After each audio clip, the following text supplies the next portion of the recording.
Envision working day and night for a dead-end job, only to pass away from stress, but being given another opportunity at life as an immortal witch, you seek to live a quiet life. As you hunt slimes, sleep, and eat every day, 300 years fly by, and you realize you've maxed out your stats and have become the strongest being to ever live, and this draws in unwanted visitors. The anime opens with our MC Aizawa Azusa, a 27-year-old corporate slave working her life away without experiencing any romantic relationships, but suddenly one day Azusa collapsed due to overworking. Appearing before a goddess as a yellow orb, the goddess feels bad for Azusa, offering Azusa a carefree life with an immortal body. Reminding Azusa that mana will be used in her new world, the goddess sends Azusa off into the highlands, starting her off with a 17-year-old body. Having been dropped into a new world, Azusa is amazed she can read this world's language, spotting a home that is vacant and free to live in. Admiring her new body, Azusa says she looks like a witch, exploring the home only to spot a field and a village nearby. Having been given a weapon and some coins, Azusa heads out, only to run into a slime. Unsheathing her sword, Azusa slashes at the slime, but the creature simply evades, retaliating with an attack, but does no damage to Azusa. Going all out, Azusa slays the slime, only to notice a gem drop from it. Heading to the nearby village, Azusa learns the village is named Flattor, instructed to visit the nearby Adventurers Guild for work. Greeting the receptionist, Azusa learns that Flattor village is quite peaceful, with only slimes roaming the area. The receptionist tells Azusa that the gems she acquired are magical stones and can be exchanged for money, but first the receptionist checks Azusa's stats. Azusa confirms that she has the witch class with a level of 1, but the receptionist points out how lucky it is to have immortality at such a low level. Just like that, Azusa's life consists of her taking it easy, starting each day by sleeping in only to tend to her fields.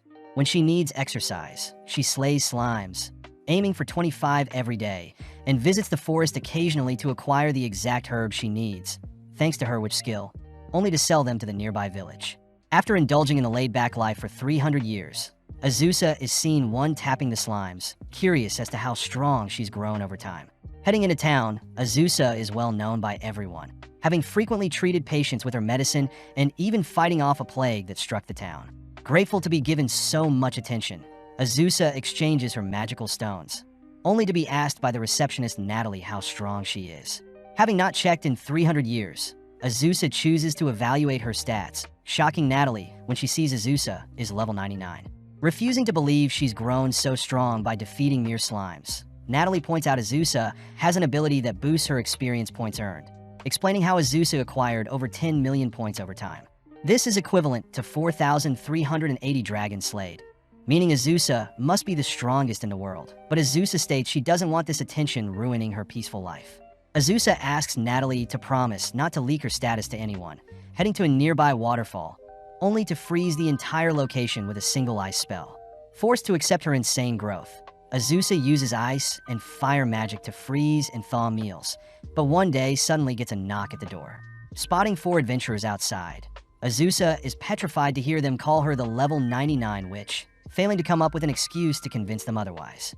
With no other choice, Azusa takes the 4 all at once, drawing a circle and asking them to leave quietly once they lose. Seeing the enemy casting a wind spell, Azusa attempts to mimic the spell, but accidentally unleashes a devastating tornado that ends their duel. Rushing to the guild, Azusa asks if Natalie had leaked her true level, learning that Ernst the Adventurer was the one who eavesdropped and leaked their earlier conversation. With word of Azusa's level spreading, Azusa is visited by the most powerful dragon of Nanterre, Laika, who challenges Azusa to a duel. When Azusa refuses, Laika threatens to rampage and destroy everything, forcing Azusa to accept. With Azusa donning her witch clothing, she takes flight to match Laika's wings, prompting Laika to unleash a fiery breath, only to be cancelled out by Azusa's ice magic.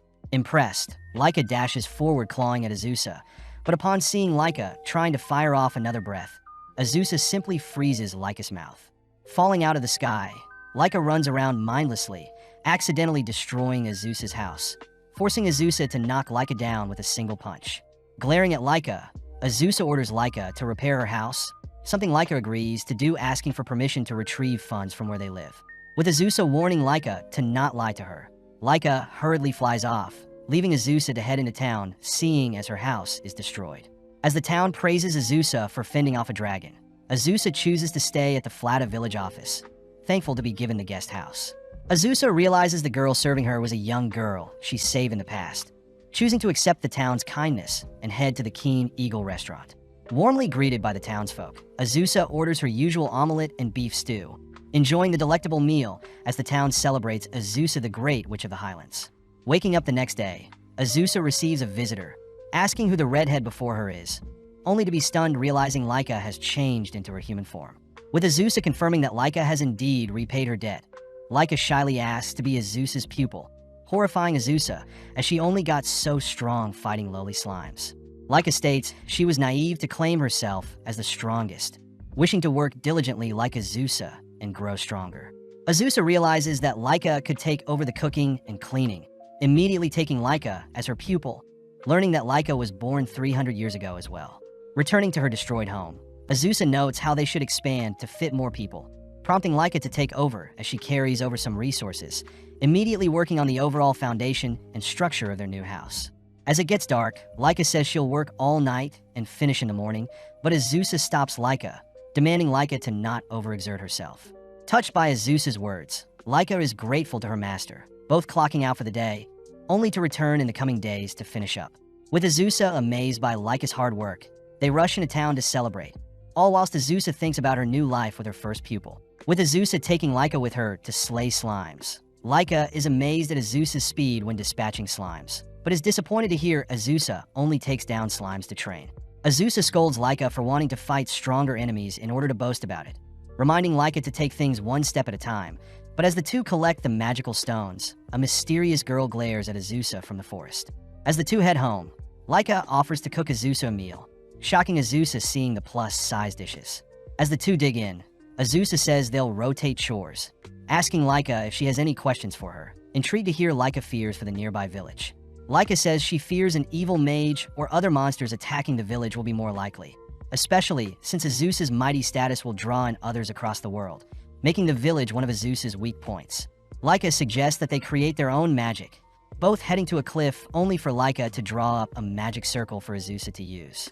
Positioning herself in the middle of the magic circle, Azusa infuses the circle with her mana, casting a powerful barrier over the nearby village. In an instant, Azusa's spell catches a thief, shocking the townsfolk as they celebrate another heroic feat by Azusa. Azusa also takes the chance to introduce Laika the dragon to the villagers, all welcoming Laika wholeheartedly, as we cut to several days later where Laika has perfectly picked up Azusa's carefree habits. Sadly, Azusa hears a knock at the door, spotting a small girl claiming Azusa to be her mother. Revealing her name to be Falfa, Falfa mentions that her younger sister had done her research into Azusa, but Laika is more fixated on Azusa's love life. Hearing Falfa mention her sister is hunting Azusa down, Laika invites Falfa in, serving her some cookies only to ask for the name of Falfa's sister. Revealed to be Shalsha, Falfa adds that Shalsha has a grudge against Azusa since Azusa's been slaying her kind. Azusa asks if Falfa is aware of what Shalsha may attack with. Surprised to hear Shalsha is learning Smite evil magic that gets stronger the more specific the target. Laika says it takes decades to master such a spell, confirming that Falfa and Shalsha are both 50 years old, but suddenly Falfa states that Shalsha has appeared. Rushing outside, Azusa makes note of Shalsha's potent aura. Hearing Shalsha declare she'll avenge her own death. Azusa asks to know how she infuriated Shalsha, shocked to hear that Falfa and Shalsha are made from the souls of the slimes Azusa hunts, making the girls slime spirits. Seeing as Shalsha is dead set on fighting Azusa, Laika suggests Azusa blast the girl away with a tornado, but as Azusa casts her wind magic, Shalsha easily disperses the spell. With everyone shocked, Shalsha reveals her Smite evil target is specifically the Witch of the Highlands, making Shalsha the perfect counter to Azusa. Getting serious, Azusa combines a red and blue flame, blasting Shalsha with a newly created black flame, but Azusa's magic bounces off Shalsha's body. Falfa mentions how Shalsha has been saving up her mana to ensure she takes out Azusa, but her magic will run out in an hour. But seeing as Shalsha is only after her, Azusa chooses to flee for her life. Sadly, Shalsha negates Azusa's flight magic, preparing a lethal spell all whilst the others watch. With Azusa accepting her demise, Laika transforms, intercepting Shalsha's attack, declaring that no one will touch her master. As both Shalsha and Laika prepare to battle, Laika rushes Xiaoxia with her claws, surprised to see Xiaoxia suddenly faint when Laika nudges her. Having brought Xiaoxia back to her home, Xiaoxia awakens, disappointed having to rely on her enemy's kindness. Leaping out of bed, Xiaoxia prepares to strike Azusa down, but realizes she has run out of mana, cursing herself for being so weak. Azusa points out that at least Xiaoxia will have a reason to live now that Azusa is still alive, confusing Xiaoxia as to why Azusa would help them. But Falfa finally speaks up. Falfa asks Xiaoxia to not be so harsh on Azusa, especially since it's human nature to slay slimes, asking Xiaoxia instead to leave behind her resentment and live her life. Seeing Xiaoxia finally give up on her revenge schemes, Azusa asks if the girls would like to live with them, ordering Xiaoxia to first call her mother as well. Wanting to celebrate their new family members, the gang head out to purchase items, learning along the way that evil slimes exist in the world. The sisters utter that the slimes of Nanterre are dark-colored, whereas the slimes in the Highland are pale, mentioning how evil slimes are light in color. The girls also add that all slimes have a weak point, stabbing at a slime hole only to instantly slay it. Finally heading through town, Azusa runs some errands while showing the sisters around, stopping only to quiz the girls on some landmarks. Seeing Falfa easily remembering the landmarks, Laika asks how Xiaoxia is doing, hearing Xiaoxia point out the old road that led to the Old Kingdom. Heading home, the gang feast on Laika's plus-sized meals, all praising Laika for the delicious meal. Seeing the sisters abstain from eating their celery, Azusa offers to give them cake later, convincing them otherwise. Glancing at Laika, Azusa calls out Laika for skipping over her celery as well, all ending the night with some chiffon cake. With the sisters given a room to share, Laika suggests that they recruit an elf or demon next, but first Azusa chooses to value their family of four as is. With several nights passing, Azusa watches as the sisters indulge in history books, shocked to see the girls studying elven history. Hearing a knock at the door, Azusa is jealous to see a voluptuous shy elf at the door, hearing that the elf is currently on the run. When the elf asks Azusa to save her from the high demon Beelzebub, Azusa rushes to shut her door, but the elf stops her showering Azusa with praise. Inviting the elf inside, the elf introduces herself as Halkara, an elf from the nation of Hrant, and is also an apothecary, someone who deals with medicine. Azusa wonders what Beelzebub wants with her, learning that Halkara is a renowned apothecary, having invented the Nutri Spirit energy drink using various mushrooms, even making decent profit with the product. Apparently, one day, Beelzebub herself tried out the energy drink, but fell ill, as the energy drink was rumored to be poisonous to demons, and has ever since chosen to hunt down and pay back Halkara for making the concoction. With Halkara begging for Azusa's help, Azusa agrees, giving Halkara the new title of Azusa's second pupil. But first, they need to find more fitting clothes for Halkara. Getting to work, Azusa places a protective barrier over their home, serving Halkara a standard meal that brings her to tears. Halkara reveals she had to survive on tree nuts while she was fleeing, grateful to be fed a hearty meal, only to head out to gather herbs with Azusa. Getting to work, Halkara chooses to only pick mushrooms, mentioning how she specializes in mushroom picking, pointing out how to remove the poison from said mushrooms. Heading to a nearby river, the girls grill some of the mushrooms, prompting Halkara to serve them with some fermented soybean sauce, something Azusa notes smells like soy sauce. As the girls indulge in the mushrooms, Azusa mentions how they should bring the others next time, suddenly spotting Halkara acting all giddy. Weirded out, Azusa realizes Halkara ate some poisonous mushrooms, having accidentally mixed one of the herbal mushrooms for an edible one. Sadly, Halkara reveals the side effect of the poisonous mushroom to be stimulation of the body and mind, making her laugh uncontrollably whilst also feeling lewd. Immediately leaping back, Azusa watches as Halkara begs to play, but Azusa instead blasts Halkara with a spell. That night, Halkara serves the others her mushroom dishes, apologizing for her lewdness earlier, but luckily Azusa had blasted Halkara with a neutralizing spell before things got spicy. With everyone appreciating Halkara's mushroom dishes, Azusa takes Halkara to slay some slimes with her, jealous at Halkara's peculiar techniques. Even walking through town, Halkara draws the attention of men, but Azusa finds it weird that the girls are glaring at Halkara, both heading to check out some quests at the guild. Natalie informs the girls that a generous-looking quest was added recently, having been created by Beelzebub herself, and asks for a voluptuous apothecary elf in exchange for 15 million gold.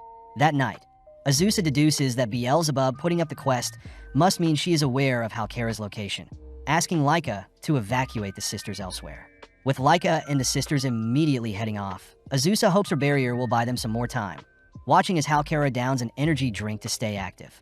Azusa scolds Halkara for drinking so many energy drinks and eating dinner without her, but Halkara swears that she did no such thing, both suddenly turning their attention to a strange-looking fly. Azusa remembers Beelzebub is Lord of the Flies, suddenly hearing a demonic voice call out to them, only to watch as the fly transforms into Beelzebub herself.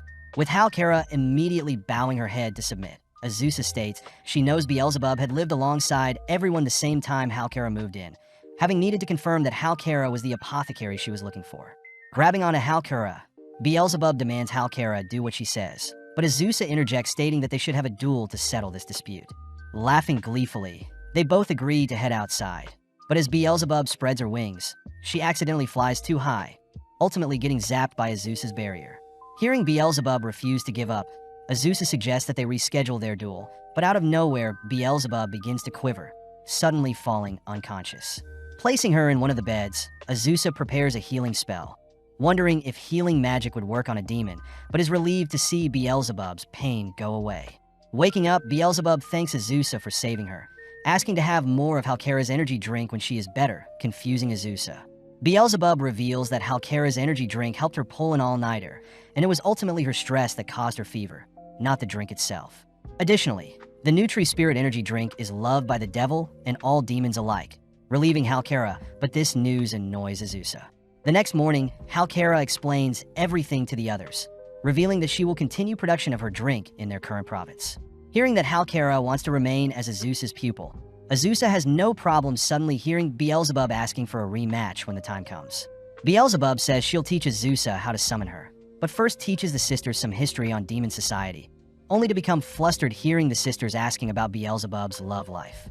Seeing her family grow, Azusa can't help but feel at home, only to receive some bad news from Laika the next day. Flashing back, we see a younger Laika spending time with a redhead, waking up before she can remember anything else. Following Azusa, she's sad to report she had no love life, disappointing Halkara as she personally deems herself a youthful teen, being only 200 years old. As for Falfa and Shalsha, they both admit that they love Azusa, all sitting down for the breakfast Laika prepared for them. Before they dig in, Laika announces that she'll be returning to her hometown, worrying everyone as they ask to know why. Before Azusa can jump to conclusions, Laika states that she'll be attending her older sister's wedding, inviting everyone to come along. Gladly accepting, they all set off towards Mount Rocco, Laika's hometown. Seeing Halkara being air-sick, they make a pit stop near a river, only to continue their journey, only to stop near a volcano. Having arrived at the first venue, the gang are amazed to see a gathering of red dragons. But suddenly, some acquaintances greet Laika, girls that Laika used to go to an all-girls school with. Heading to meet Laika's parents, Halkara accidentally gets mistaken for food, fighting for her life to survive. Reuniting with their daughter, Laika's parents thank Azusa for taking her in, introducing everyone to Layla, Laika's older sister. Halkara takes the chance to ask how Layla fell in love. Happy to hear it took 80 years for Layla to fall in love with her childhood best friend. With Azusa hoping that everything goes well for Layla, a sudden swarm of blue dragons appear, all blasting the surrounding area with their ice breaths. Laika reveals that blue dragons are from the Haint province and have come to crash the wedding, spotting Flattor, renowned as the bully queen of the blue dragons.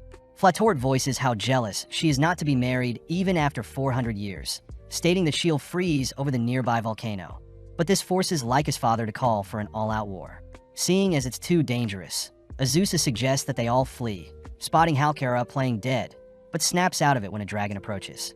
Running through the battlefield, Azusa carves a path for the gang to flee, all whilst Laika and Flattor exchange some insults. Having heard enough, the two begin brawling, all whilst Azusa and the others watch from a safe vantage point. Knowing that she shouldn't intervene in other families' affairs, Azusa chooses to lay low, but upon seeing a blue dragon attempt to freeze them, Azusa switches gears.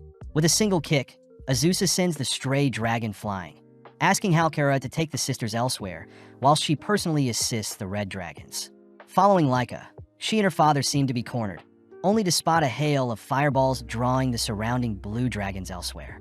Revealed to be Azusa, Azusa makes quick work of a dragon, watching as the surrounding dragons simultaneously unleash their ice breaths.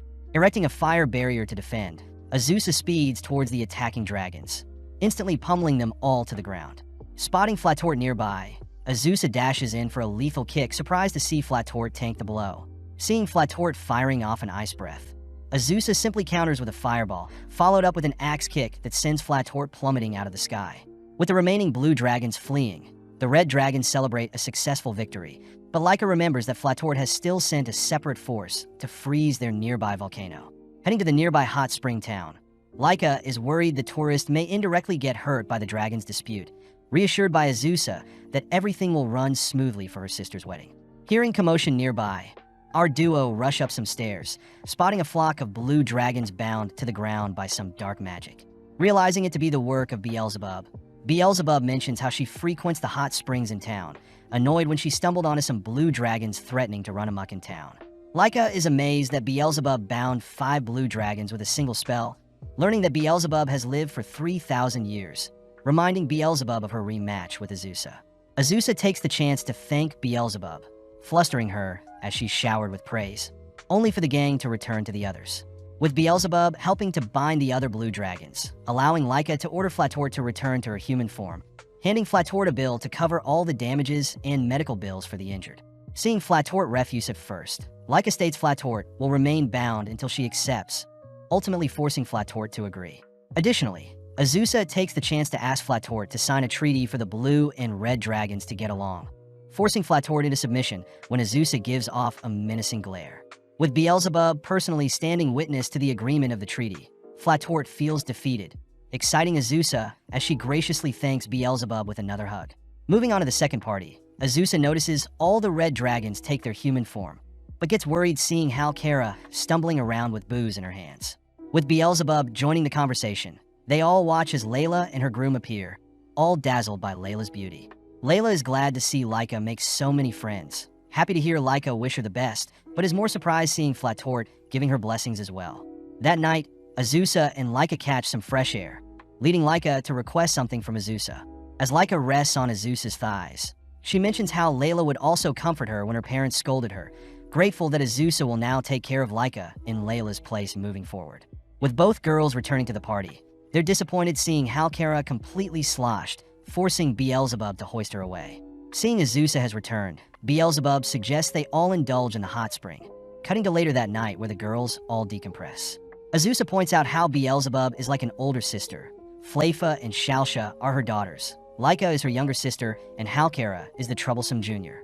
Having returned home, the gang find it strange hearing Halkara asking to do her chores earlier in the week, all convinced that Halkara has finally decided to move to Nazcute.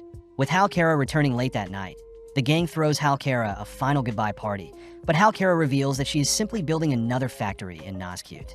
With days passing, the gang notices Halkara always leaving bright and early only to come home late, something Azusa orders Halkara to avoid, but Halkara can't help it. Apparently, a ghost had appeared near her factory, and her factory is low on workers, creatures known as bound or separated spirits. Ghosts normally pass away and can't leave their home, prompting Halkara to beg Azusa to help her, something Azusa can't refuse seeing her adorable pupil desperate. The next day, Azusa makes use of a summoning circle, accidentally summoning Beelzebub into the bathtub instead of the summoning circle.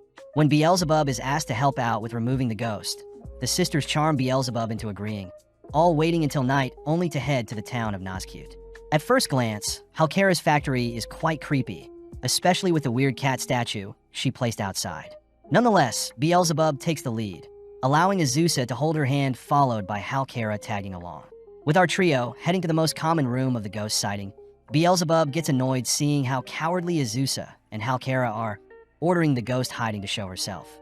As Beelzebub threatens to incinerate the entire factory if the ghost refuses to appear, Beelzebub spots a chair moving, rushing over to apprehend the ghost. Turning on the lights, the girls greet Rosalie, the ghost of a girl who took her own life. Rosalie revealed that when she was alive, she was a noble, kind, and polite person, but after being sold off by her parents, Rosalie gave up on life and ultimately became a ghost. Azusa asks what Rosalie plans to do with the rest of her life, annoying Beelzebub when Rosalie says she doesn't know. Instead, Beelzebub offers to erase Rosalie from their world. Rosalie quickly begs for her life, stating that she won't bother Halkara and her duties, but Rosalie points out she is unable to leave the factory. Beelzebub points out that Rosalie will be able to bypass any restrictions if she possesses a human and uses them as a vessel, but the human must be weak and easy to control.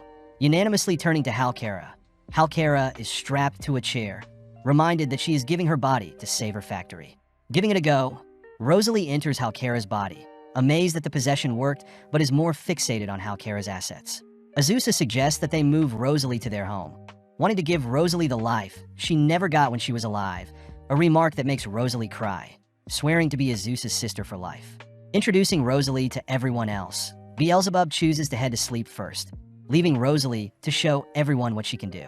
Sadly, Rosalie fails to leave Halkera's body, something Beelzebub believes is due to Rosalie and Halkera's perfect compatibility. Beelzebub points out that Halkera will lose her body if Rosalie spends too long in her, and sadly Rosalie can't take her life since it would mean Halkera will pass as well. Brainstorming some ideas, the girls first try shaking Rosalie out, failing only to try and knock Rosalie out, but when that doesn't work the gang tries scaring Rosalie out. Up in the sky, Leica flies Rosalie up very high, trying to scare Rosalie out, but she fails to separate from Halkera's body. Next, Leica flips upside down, dumping Rosalie to fall to her doom, but catches her before she hits the ground. Trying various tactics, the gang tries scaring Rosalie with demonic summons, tying and sending her down a river, and even getting a priest to try and separate them, but ultimately no luck. Seeing as they're running out of time, Azusa wonders if Halkera will return if Rosalie is put to sleep, pouring a glass of wine only to have Rosalie drink it. In an instant, Rosalie knocks out, allowing Halkera to reclaim her body, having not remembered anything since she was possessed. Now all the gang needs to do is wake Rosalie up as well, prompting Beelzebub to toss Rosalie into an ice bath, ejecting Rosalie from Halkera. Now officially welcomed into the family, Rosalie apologizes for causing all the rumors at Halkera's factory, but when Rosalie shows off her psychic abilities to move things with her mind, Azusa gets an idea. Heading back to Nazcute, Rosalie clears up any evil hauntings by helping to clean up the town, forever grateful to Azusa, seeing as she has found new purpose even after death. A few days later, Beelzebub announces that Azusa will be receiving a Demon Medal of Honor, praised for ending the dispute between the red and blue dragons. With Azusa accepting the award, the gang are shocked to hear the ceremony will be held in the demon realm, reassured by Beelzebub that demons are well-mannered creatures, and as long as they all show respect, there should be no issues. As the gang all collectively watch Halkera scoffing down her food, Halkera is later seen quivering at the thought of being around demons, wondering if she could fake being sick on the day. Azusa announces that they'll need formal dresses, asking if Rosalie would need to buy a new dress, but realizes that neither them nor Rosalie knows how to change out of her clothing. With Shalsha suggesting to visit a ghost specialist, the gang head to a strange hut in the woods, learning from an old man that the appearance of a ghost along with its clothes can't be changed since it's a manifestation of her past life. Heading into town, the gang wonder if Rosalie can reimagine a new outfit, something Rosalie says she can't. When Rosalie reassures everyone she'll be fine wearing the same clothes for the rest of her life, Azusa asks Rosalie to be more honest with herself, happy to hear Rosalie would like to wear a dress like everyone else. Getting to work, Azusa makes use of her create magic spell, working through the night to come up with a solution for Rosalie. The next morning, Azusa asks Rosalie to imagine herself wearing a dress, asking Rosalie to believe in her. With days passing by, Rosalie imagines a world where she has donned the dress Azusa has shown her, giving Azusa space to work on a new spell, only to have Rosalie and herself stand in different magic circles with the dress placed in the middle. Channeling mana into the magic circle, Rosalie is encased with magic, re-emerging with an outfit change fit for a ceremony. Azusa says she had worked on a spell that changed her image of Rosalie, but suddenly a massive floating creature appears, having been called by Beelzebub to pick up the girls for the ceremony. Beelzebub mentions their ride is a Leviathan, all amazed to see the creature house a building on its back. As the gang explores the luxury rooms provided, Beelzebub is proud to announce they have their own hot spring, but suddenly demands to know why one of her employees is slacking off. Apologizing and introducing herself as Vania the Leviathan, Vania gets dressed all whilst Beelzebub warns the gang not to bathe in the demon hot spring too long, as the waters will melt them. Meeting back up with Vania, Vania reveals that her older sister Fatla is currently carrying them, and that Fatla and herself normally take turns to transport passengers and serve the guest meals. Vania takes the chance to announce their meals will primarily be poultry, all admiring the surrounding view as Beelzebub wraps up a tour of the building. As they all head to dinner, Vania serves up various poultry and vegetable dishes, impressing everyone as they admire the valuable ingredients used to create such dishes. With the gang decompressing in the hot spring, they all head to bed, but outside we spot Rosalie admiring the view.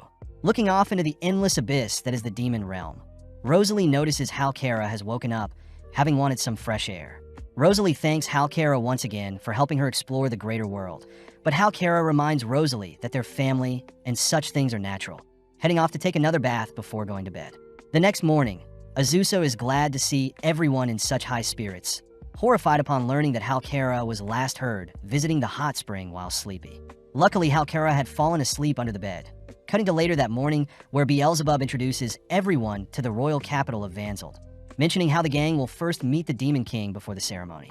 Scared stiff, Azusa double-checks she wasn't hearing things, horrified upon confirming that they're heading to meet the Demon King now.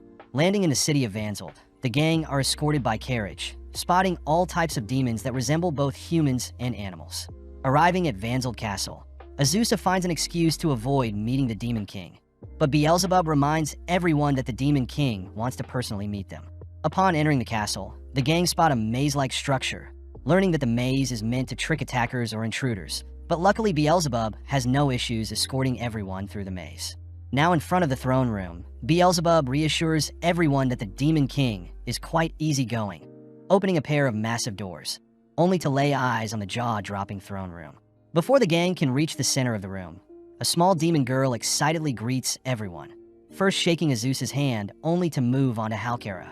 Having accidentally squeezed too tight, the demon girl heals Halkara, but Halkara asks that the demon girl leave them alone, fearing that the Demon King is waiting for them.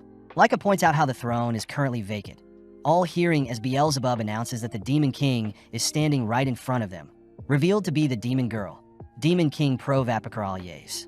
Immediately bowing her head, Halkara apologizes for being so rude, relieved to hear Pakara won't take anything to heart. Rushing to raise her head, Halkara accidentally knocks out Pakara with a head, but prompting the demon's guards to surround the girls as Halkara is ultimately imprisoned, set to be executed and her village may be offered as collateral. With the gang locked up as well, they quiver learning that they may be punished as well, but Azusa remembers Beelzebub suggesting that the gang wake up Pakara as only the Demon King can overturn sentences. Creating a plan, Azusa first gathers some hot water and tea set. Next, Azusa has Rosalie scout their surroundings, confirming that a garden is nearby that may house the plants Azusa is looking for. Having Leica transform into a cuter-looking dragon form, Leica is sent out to retrieve several plants, allowing Azusa to create an analeptic drink that will wake Pakora up. At that moment, Vania is seen clinging onto their window, having been sent by Beelzebub to relay a map for the gang to locate the sleeping Demon King. Upon hearing that Pakora is resting in the first aid room, Vania hands Azusa a devilish doctor disguise, annoying Azusa as she thinks Vania is toying with her. With Vania personally guiding Azusa through the castle, Vania notes how she didn't want to get involved, but Beelzebub had ordered her to assist. Making it to the first aid room, Vania is stopped by several high-ranking demons, demanding to know who Vania has brought, but seeing Vania struggling to come up with an alias and Beelzebub ignoring them, Azusa has no choice but to shed her disguise, announcing herself as the Witch of the Highlands. As several demons rush to restrain Azusa, Azusa instantly knocks them out with a single punch, forcing several demon mages to gather, simultaneously blasting Azusa with magic. Unfazed by the demon's magic, Azusa wipes out the enemies, impressing Beelzebub as Azusa could do some crazy things if she chooses to. Finally entering Pakora's resting area, Azusa prepares to drip-feed Pakora her medicine, but is stunned to see Pakora suddenly wakes up. Having detected a strange substance near her, Pakora had instinctively awoken, demanding to know what Azusa was trying to feed her. Hearing Azusa reassure her it was just medicine to make Pakora feel better, Pakora leaps out of bed, demanding to duel Azusa to prove Azusa is not an assassin. With Pakora wielding a sword, they both head outside, prompting Pakora to make the first move. Having dodged Pakora's first slash, Azusa speeds up, spotting hundreds of more slashes aimed at her. Seeing as Pakora is slowly dicing away at her clothing, Azusa is forced to relinquish her hat to avoid a lethal blow. Seeing Azusa running away, Pakora reminds Azusa that her elf friend's life is on the line, triggering Azusa as she dodges Perkera's barrage of slashes only to leap over her. Warning Pakora to not toy with her family, Azusa rushes in close, igniting her fist, which forces Pakora to defend with her sword. With Pakora losing grip of her blade, she is smashed into the nearby castle, realizing her blade has been shattered by Azusa's fist. Cornering Pakora, Azusa declares that she has won, forcing Pakora to agree to spare Halkara. Surprisingly, Pakora deems Azusa her new sister, having always wanted a sister to boss her around, and had only tested Azusa to see if she fit the role. Weirded out, Azusa chooses to dominate Pakora, ordering Pakora to release Halkara at once. Listening to Azusa, Pakora officially rids Halkara of any crimes, impressing Beelzebub as Pakora has taken a liking to Azusa. Sitting down for some tea, Azusa is forced to listen to Pakura recount dreams of one day serving someone, annoyed that Beelzebub refused to talk down to her. Pakura takes the chance to ask Azusa to give her a kiss, wanting to recreate a love scene between a tale of two sisters sharing their affection. But Azusa states she can hug Pakura at most. Choosing to beg, Pakura ultimately convinces Azusa to kiss her cheeks. But when Azusa performs the kiss, the others suddenly stumble into the room, accusing Azusa of fiending over girls. Pissed, Pakura orders the execution of Azusa's party for ruining the mood. But the sisters take the chance to ask for a kiss of their own, prompting the sisters to kiss Azusa in return. Seeing Azusa hugging everyone, Pakura concedes, clasping onto Azusa, only to reveal the ceremony tomorrow has a surprise for them. The next day, various prestigious demons gather for the ceremony, amazing the girls as they dress to impress. Kicking off the ceremony, Pakura starts by announcing the recipients of the demon medals, ultimately landing on Azusa as Azusa is given a medal in the peace category. Surprisingly, Pakura calls Laika to the stage as well as Flattor, awarding all 3 demon medals only to force Flattor to promise to never break their treaty. Seeing as demons are multiracial and prestigious, Pakura asks Azusa to stroke Flattor's horns. Seeing Flattor agitated, Azusa learns that blue dragons only allow their masters to touch their horn, but seeing as it is to hold up their peace, Flattor gives in. Kneeling down, Flattor feels ashamed to allow Azusa to touch her horn, declaring that she has now submitted to Azusa herself. That evening, the gang ride back on the Leviathan, noticing that Fatla is now serving them. Azusa does wonder why Flattor is riding home with them. Learning that since she is now Flattor's master, Flattor must accompany Azusa wherever she goes. As Fatla returns with some drinks, she accidentally trips, forcing Flattor to intercept, getting doused in order to protect Azusa. Heading to clean off, Azusa hears that the blue dragons normally serve dragon knights, swearing complete loyalty to their masters. Seeing Flattor so lifeless, Azusa orders Flattor to live for herself, stating that Flattor is finally free from her ancestry. Heading outside, Flattor asks Azusa to spoil her with some head pats, annoying Laika as she drags Flattor away from Azusa. As Laika and Flattor fight, the others listen in on their bickering, all whilst Azusa thinks about how they have a new family member. On a bright and sunny day, Azusa enjoys the peaceful atmosphere, only to hear Laika and Flattor fighting downstairs. Heading downstairs, Azusa demands to know what all the commotion is about, learning that the girls had simply been arguing over whose cookies were better. Rosalie explains that since the girls swore to never fight physically, they choose to face off with their cooking, leaving Azusa to decide the victor. Upon tasting both of their dishes, Azusa states both are equally as good, but off to the side, the other girls suspect that dragon girls get quite angry after not eating fresh meat in a while. At that moment, Natalie visits, mentioning how there is an overabundance of longhammer boars roaming the Nika forest, showing them a quest involving said boars that normal adventurers can't accept. At first, Azusa refuses since she doesn't need any more money, but Natalie mentions how boars aren't monsters and are instead animals that can be harvested for meat. Eager to eat meat, Flattor and Laika beg Azusa to accept the quest, something Azusa can't refuse as it'll make the dragon girls less agitated around each other. Immediately setting out to the Nika forest, Flattor and Laika are in high spirits, but Azusa notes how the terrain is steep, favoring the boars. Having left the more frail girls at home, Rosalie appears to report her findings up ahead, mentioning how there are 15 boars gathered near a river. Brimming with excitement, Flattor rushes towards the direction of the boars, but ends up getting caught by the various branches, annoyed that her clothes are getting in her way. Coming up with a solution, Flattor strips, rushing towards the river only to return embarrassed, having been spotted by several female adventurers. Choosing to put back on the bare minimum, Flattor rushes back towards the river, forcing the others to give chase this time, confused to see the boars have stripped Flattor. Unable to retrieve her clothes, Flattor is forced to watch her clothes float down the river, giving in to her wild side as she takes the boars naked. As Azusa and the other girls join in, they rack up a pile of boar corpses, all sitting down to devour some roasted boar steaks. Happy to see the dragon girls satiating their urges, the gang spot Beelzebub and Vania flying by, having been sent to check out the boar situation as well, but instead retrieve Flattor's lost clothes. Seeing as there is enough for the entire family, Azusa holds a little gathering, all devouring the infinite supply of boar before them. That night, whilst everyone is fast asleep, Azusa speaks with Laika and Flattor, happy to hear the girls have calmed down after their boar hunt. Azusa learns that the girls were initially fighting to see who could spend the night with her, resolving said issue by allowing both girls to share the bed with her. Azusa states that she'll play the role of the big sister. Flattor is the middle sister, and Laika is the younger sister. As the girls head off to sleep, Azusa awakens in the middle of the night, noticing the dragon girls have vanished only to discover they've snuck off to have a midnight snack. Heading over to Halkera's Nazcute factory the next day, Azusa is praised for helping out at the factory, overhearing some of the workers mention that someone is impersonating and claiming to be the Witch of the Highlands. Reporting the news to the others, the girls immediately call the execution of this impostor. But Azusa says she simply wants to point out the wrongdoings of this impersonator. Splitting up, Azusa and Laika head west, noticing some sort of event happening, but Laika suggests they visit a tavern to get some intel. Upon entering the tavern, the girls are called pigs by the owner. Realizing the theme of the bar is for sadistic women to insult their customers, something that their customers deeply enjoy. When Azusa asks the store owner for some intel, Azusa and Laika are forced to work a bid in exchange for the information, both taking turns insulting the customers. Having completed their agreement, the girls are told to head north, noticing a crowd forming in town. Upon confirming that the crowd have gathered around the impersonator, the girls listen in as an older lady claims herself to be the Witch of the Highlands, yet she is unable to give the crowd any medicine. Taking center stage, Azusa calls out the old lady's lies, demanding the lady challenge her, but suddenly realizes the old lady has fled.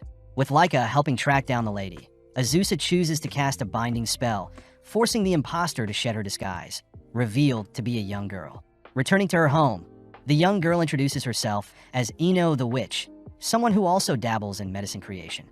Ino shows her some mandragora pills she's invented, meant to release exhaustion and eye strain, but Azusa wonders why Ino doesn't sell her products to the public. Ino states that as a witch, she doesn't want to draw too much attention to herself, suggesting that someone else should help market and sell the product. Laika points out how inconsistent Ino is, wanting to remain humble as a witch yet make a living by selling her product, but Azusa helps clear up the misunderstanding. Azusa states that although Ino is a witch, she is still human, meaning her contradictory morals are to be expected. Amazed that Azusa understands her, Ino cries that she wants people to recognize her talents, wishing for the day a bronze statue of herself is created in her hometown. Happy to see Ino so honest, Azusa chooses to help Ino out, cutting to the next day where the gang visit a marketplace, spotting Ino all dressed up to sell her product, having disguised herself to avoid the stage fright.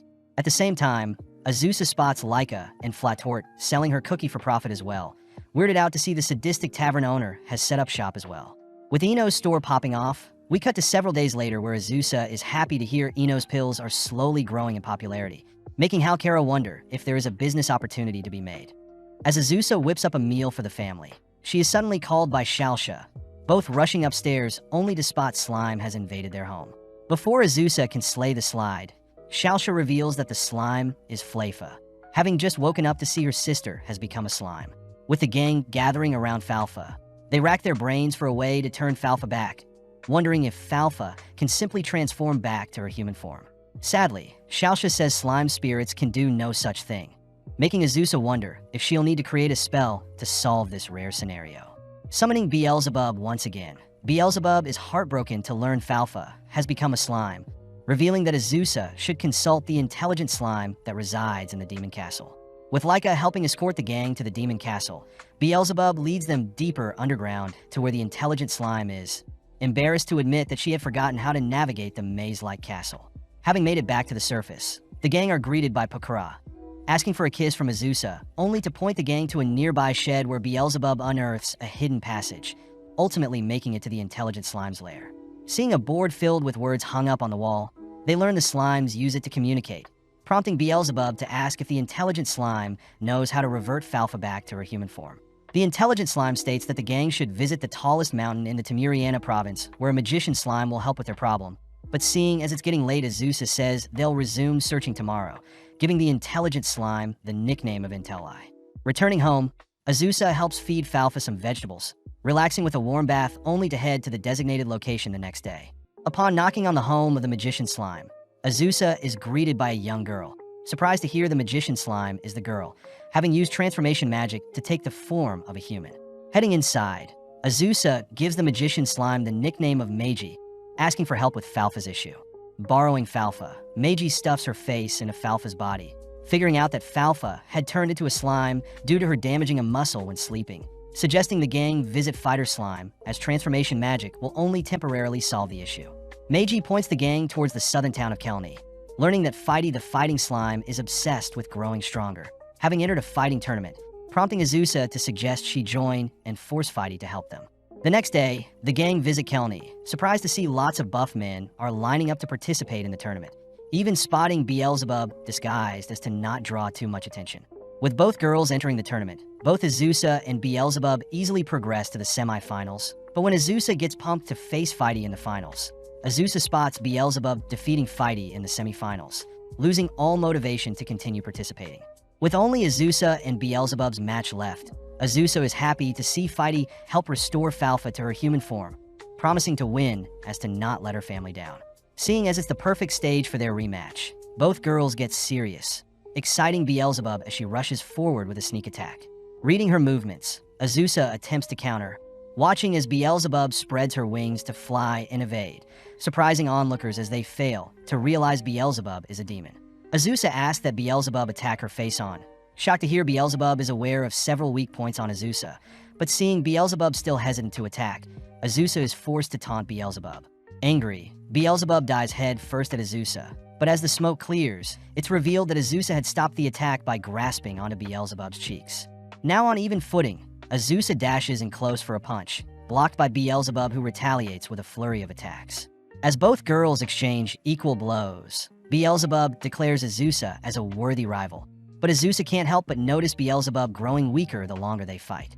Not wanting to finish off Beelzebub, Azusa suddenly hears Falfa proudly cheering her on, giving her the strength to finish the duel.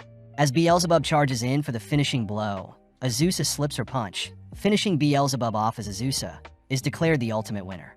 With Beelzebub admitting defeat to Azusa, she asks for another duel in the future, pointing out how her victory today has given her more attention. That evening, Azusa thanks Fighty once again for curing Falfa, surprised to hear that Fighty is obsessed with growing stronger and earning lots of money. Fighty takes the chance to ask to be Azusa's student, amazed to see Azusa decimate her opponent even without any martial arts knowledge. When Azusa refuses, Fighty's asked to at least have a duel, both heading outside for their match. Before Fighty can land a punch, Fighty senses Azusa's aura, realizing that Azusa had slain countless slimes in the past. Having fallen unconscious, Fighty wakes up realizing a slime like her is not worthy to be Azusa's student, suddenly noticing Beelzebub showing up. Fighty instead asks to be Beelzebub's student, who is forced to take Fighty in upon seeing Azusa and the Slime Sisters begging her to. Several days later, the gang are shopping in town when they stumble onto a poster mentioning that the famous minstrel Shifanoya is visiting Flattor. Sadly, none of the girls know Shifanoya. Turning to Flattor, Flattor reveals that Shifanoya is a talented minstrel that only plays in the capital, piquing Azusa's interest. Heading over to Shifanoya's gig, the crowd admires the minstrel's furry tail and fluffy ears. Out of nowhere, Shifanoya begins playing rock music at an extreme volume, scaring the crowd away as Flattor reveals Shifanoya's type of music is mainly death-style music. Flattor admits that Shifanoya isn't as famous as most minstrels, both watching as Shifanoya puts her heart and soul into her performance, only to realize Shifanoya had fallen unconscious having been starving. Taking her home, the gang watches as Shifanoya eats her fill, only to wash up, officially introducing herself as Cuckoo the Almiraj. The girls are surprised by Cuckoo's natural beauty, saddened to hear that Cuckoo's minstrel job doesn't pay the bills, having moved out of her hometown 63 years ago to pursue her musical passion. Sadly, Cuckoo's passion didn't translate over to her career, making Azusa offer Cuckoo to stay in their home for a while, surprised to hear Cuckoo plans to give up on her music career. Instead, Cuckoo shows off several job offers for waitresses, knowing that she'll be able to make a living if she follows what's best for her, but Azusa asks if Cuckoo has truly given up on her passion. Cuckoo corrects Azusa, stating that she will forever love music, something Azusa is glad to hear. Azusa points out that Cuckoo should double down and reconsider her future while she stays with them, reassuring Cuckoo that she doesn't need to pay any rent, but Cuckoo offers to play for them.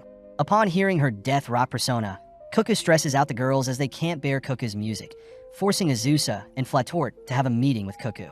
Flattor begins ridiculing Cuckoo's choice of music, annoyed that Cuckoo is too stubborn to try different genres of music and instead offers to show Cuckoo something. Surprisingly, Flattor flawlessly plays the guitar while singing, earning herself a round of applause as Azusa suggests that Cuckoo brainstorm some song lyrics with the others. Holding a mini talent show, Azusa has the girls offer up some lyrics, starting with Laika, who is rejected due to her serious tone. Next is Halkara, who focuses solely on advertising her products.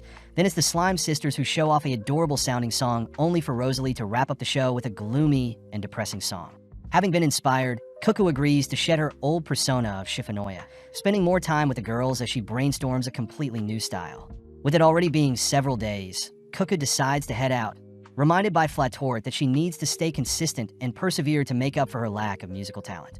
At that moment, Beelzebub appears, asking to drink with everyone since it's her day off, giving Cuckoo the perfect chance to show everyone what she's been working on. Running through her songs, Beelzebub is amazed, officially inviting Cuckoo to Vanzeld's Music Festival, where Cuckoo will be performing for 20,000 people. With the gang flown over to the Demon Castle by Fatla, Cuckoo makes preparations for the festival, all whilst the girls explore the town.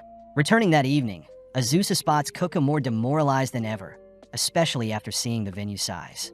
Speaking up, Flattor reassures Cuckoo she'll be fine, inspiring Cuckoo to give it her all. That night, the gang stand amongst the crowd as Cuckoo takes center stage. Nervous at first, but upon seeing the girls cheering her on, Cuckoo eases up. In mere moments, Cuckoo's music captivates the crowd, all hypnotized by Cuckoo's catchy lyrics. Throwing Cuckoo an after-party to celebrate her growth as a human, Cuckoo is unable to express her gratitude, hearing from Beelzebub that she has already received hundreds of requests to play in the capital. Before the night wraps up, Flattor expresses how she feels about Cuckoo's perseverance as an artist through her own death punk song, bringing Cuckoo to tears as she considers Flattor her master for life. Seeing as it's a perfect day, Halkara heads out to farm some mushrooms, throwing a barbecue to cheer everyone up. As Azusa devours the delectable mushrooms, she suddenly hears Halkara describe the dwarf mushroom she just ate to be poisonous, suddenly falling unconscious. Having woken up, Azusa is shown to have shrunk, ordering Halkara to figure out a way to turn her back. In the meantime, the girls take turns playing and admiring how adorable Azusa is, forcing everyone to adapt to this new child in their family. The next day, Laika serves Azusa a child-sized meal, asking for permission to pet her. With both Laika and Flattor stroking Azusa, we cut to later that day, where Rosalie asks to comb Azusa's hair. Seeing Azusa so tiny, Rosalie points out how Azusa is like a doll, only for Halkara to interrupt them, apologizing since she hasn't figured out a solution to turn Azusa back. With no other choice, Azusa summons Beelzebub, immediately adoring Azusa's miniature size. With Beelzebub agreeing to help, both the Slime Sisters accompany Azusa, all riding on the Leviathan to the demon realm, all whilst Beelzebub indulges in the girl's cuteness.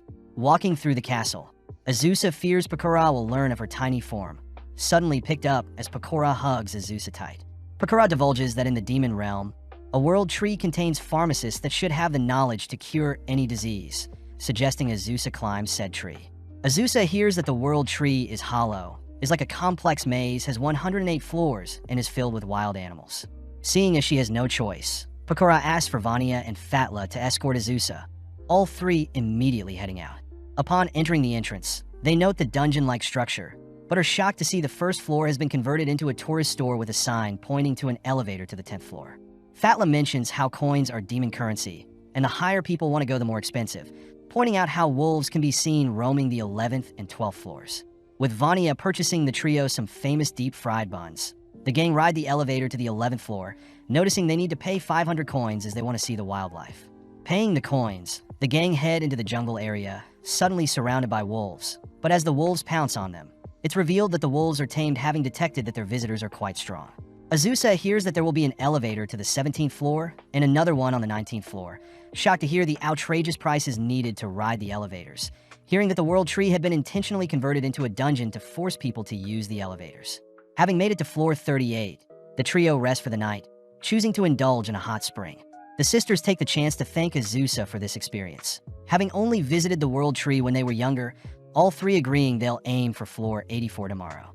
Just as promised, the gang progressed smoothly through various mazes and terrain, resting on floor 84, only to encounter some sloths on the next floor. With the girls taking turns to fight and scare away the sloths, they continue to progress up the tree, passing floors 89, 96, 102, finally reaching floor 107. Upon opening the floor's gate, the girls admire the view, prompting Vania and Flacia to reminisce on memories with their family, having climbed the tree when they were younger. Finally, at floor 108, Azusa asks the receptionist for medicine to cure her dwarfism. Shocked to hear Eno's Mandragora pills cure the curse. Spotting Eno nearby, Eno mentions how wyverns can be used to ascend the tree in an instant, annoying Azusa as she confronts Pakura, innocently stating that she had forgotten to tell Azusa about the wyvern and the pills. Instructed to take the pills in front of everyone, Azusa slowly begins reverting to her true size, suddenly realizing that her normal body is bursting out from her child clothing. Realizing Pekora was teasing her, Azusa drags Pekora into the bath with everyone, scolding Pekora for playing pranks on her. Atoning for her sins, Pekora takes the chance to ask if she can fondle Azusa's breast, chasing Azusa around the bath as the others watch the girls arguing. In the next couple of days, the girls head into town, hearing that the town is holding a dance festival for the next 2 days. Azusa admits she only recently found out about this yearly festival, having distanced herself from the town in the past 300 years, but believes it would be fun to explore seeing as she has a family with her. Stopping at a bar, Azusa notes that Halkara can make drinks, Laika can cook, and the Slime Sisters can serve customers, giving Azusa the idea of creating their own coffee shop for the festival. Rushing to take everyone's measurements, Azusa hands out maid outfits for everyone, adoring the Slime Sisters but shuns Halkara for not fitting into her outfit. As for Flattor, the gang can't help but admire her perfect fit, prompting Azusa to cast transformation magic on Rosalie so she can fit in. Finally, Laika reveals her own stunning fit, all heading inside to brainstorm a menu, but Azusa immediately refuses to allow Halkara to serve any of her products at their shop. Hearing the dragon girls fighting, Azusa shoots down Laika's omelet eating challenge idea along with Flattor's all-you-can-eat meat course, choosing to come up with the menu herself. As the girls work together to convert their home into a coffee shop, they head into town that evening, all handing out flyers in preparation for the opening of their witch's house. Waking up bright and early, Azusa becomes speechless seeing the endless lines of customers, rushing the girls to get ready as Azusa announces their grand opening. Upon seating the customers, the girls get to work, all individually drawing the attention of each customer as they each show their own unique gifts and talents, pumping Azusa up as she sees the customers are enjoying the food and atmosphere. With Shalsha manning the cash register, Azusa watches as the girls speed up the service, only for Azusa to notice Beelzebub has lined up. Angry that Azusa didn't personally invite her to her store, Beelzebub heads out back, donning her maid outfit only to help the girls with the influx of customers. With Azusa checking in on the cooks, she's glad to see Beelzebub working so well with the others, heading to check on the customers only to realize Pekora has also joined in and is helping with serving. Additionally, Azusa notices that Flatta and Vanya are assisting the cooks, also taking over as managers to ensure a smoother workflow. With Fighty, Ino, and Cuckoo also showing up to help with service, Azusa closes up the store as Natalie herself finishes her meal. With Pekora and the Leviathan sisters leaving, the gang clean up, all celebrating a successful day, as Azusa reflects on how much she's changed since she's met everyone. In the morning, Azusa and Laika return to their usual routines, hunting slimes only to make plans to attend the final day of the dance festival. The season ends with the girls all offering to show Azusa their dance skills, only for Azusa to hear a knock at the door, graciously greeting their next visitor. Continuing from the previous season, we follow the girls going through their morning routine, with Azusa waking up bright and early only to head outside passing by Rosalie. After washing her face with Shalsha and Falfa, we see Laika preparing breakfast whilst Rosalie sets the plates, eventually handing the cooking tools over to Azusa. Checking on Flattor, Azusa hurries Flattor out of bed, all finally sitting down together as a family for their usual breakfast. The girls compliment Laika's new bread recipe, a recipe Laika reveals has both honey and cheese to give the sweet and salty taste. Seeing the sunny day, Azusa says she'll be traveling south today, asking Laika to give her a ride, prompting Halkara to utter she'll come along to gather mushrooms. Rosalie wonders why Azusa is visiting the south, hearing that Azusa is in need of some herbs to make more medicine. But as we cut to later that day, we see our trio standing in a wheat field, exciting Azusa, as this means she'll get to savor rice in this world as well. Turning to the side, Azusa asks what plants are growing besides the wheat, surprised to hear that red bean plants are also quite abundant, resembling Azuki beans from a previous life. Getting an idea, the gang return home with items they've gathered, leading Azusa to announce she'll be making something sweet for the Slime Sisters. First, Azusa will use the beans to make red bean paste, and seeing as the Slime Sisters along with Flattor are asleep, the girls hurry to surprise them. Working together, the girls knead some dough, boil the red beans, shape and stuff some buns only to steam the red bean buns. Sadly, upon inspecting their work, the girls are weirded out by the strange-looking buns, making Azusa wonder how they can fix things. After a second attempt, the girls realize their buns are too dry, all surprised to see Flattor has awoken and is advising the girls to add more moisture to the buns. Azusa declares they'll continue to try until they succeed, all taking roles to help craft the dessert. But this time as Azusa opens the steam basket, the girls celebrate seeing as they've succeeded. Right on cue, the smell from the buns draws in the Slime Sisters, prompting Azusa to tell the girls that the buns are called manju and have a sweet surprise inside of them. As the sisters bite into the fluffy treats, they both exclaim how sweet it tastes, relieving Azusa as her hard work paid off. With the other girls digging in, Halkara wonders if they could sell the buns, all whilst the slime sisters comment that the buns look like slimes, giving Azusa an idea. Moving forward in time, we see Azusa set up a mini stand in town selling her new slime buns, an item that attracts the townsfolk along with Natalie herself. Falfa takes charge by giving out some free samples, managing to please Natalie and several others, and this ends up convincing the customers to swarm the stand, all demanding to bulk buy boxes of the buns. As the girls get to work packaging and handing out the buns, we see off to the side Natalie and two others utter that Azusa is quite the merchant, having run a successful coffee shop, and is now serving buns, freaking Azusa out as she is meant to be playing the role of a witch, but seeing her family excited to run a stand, Azusa reasons it's fine. That evening, the girls toast to a successful day of sales, all impressed at their store being a hit, but Halkara brings up the idea of having stamp cards to help draw and repeat customers.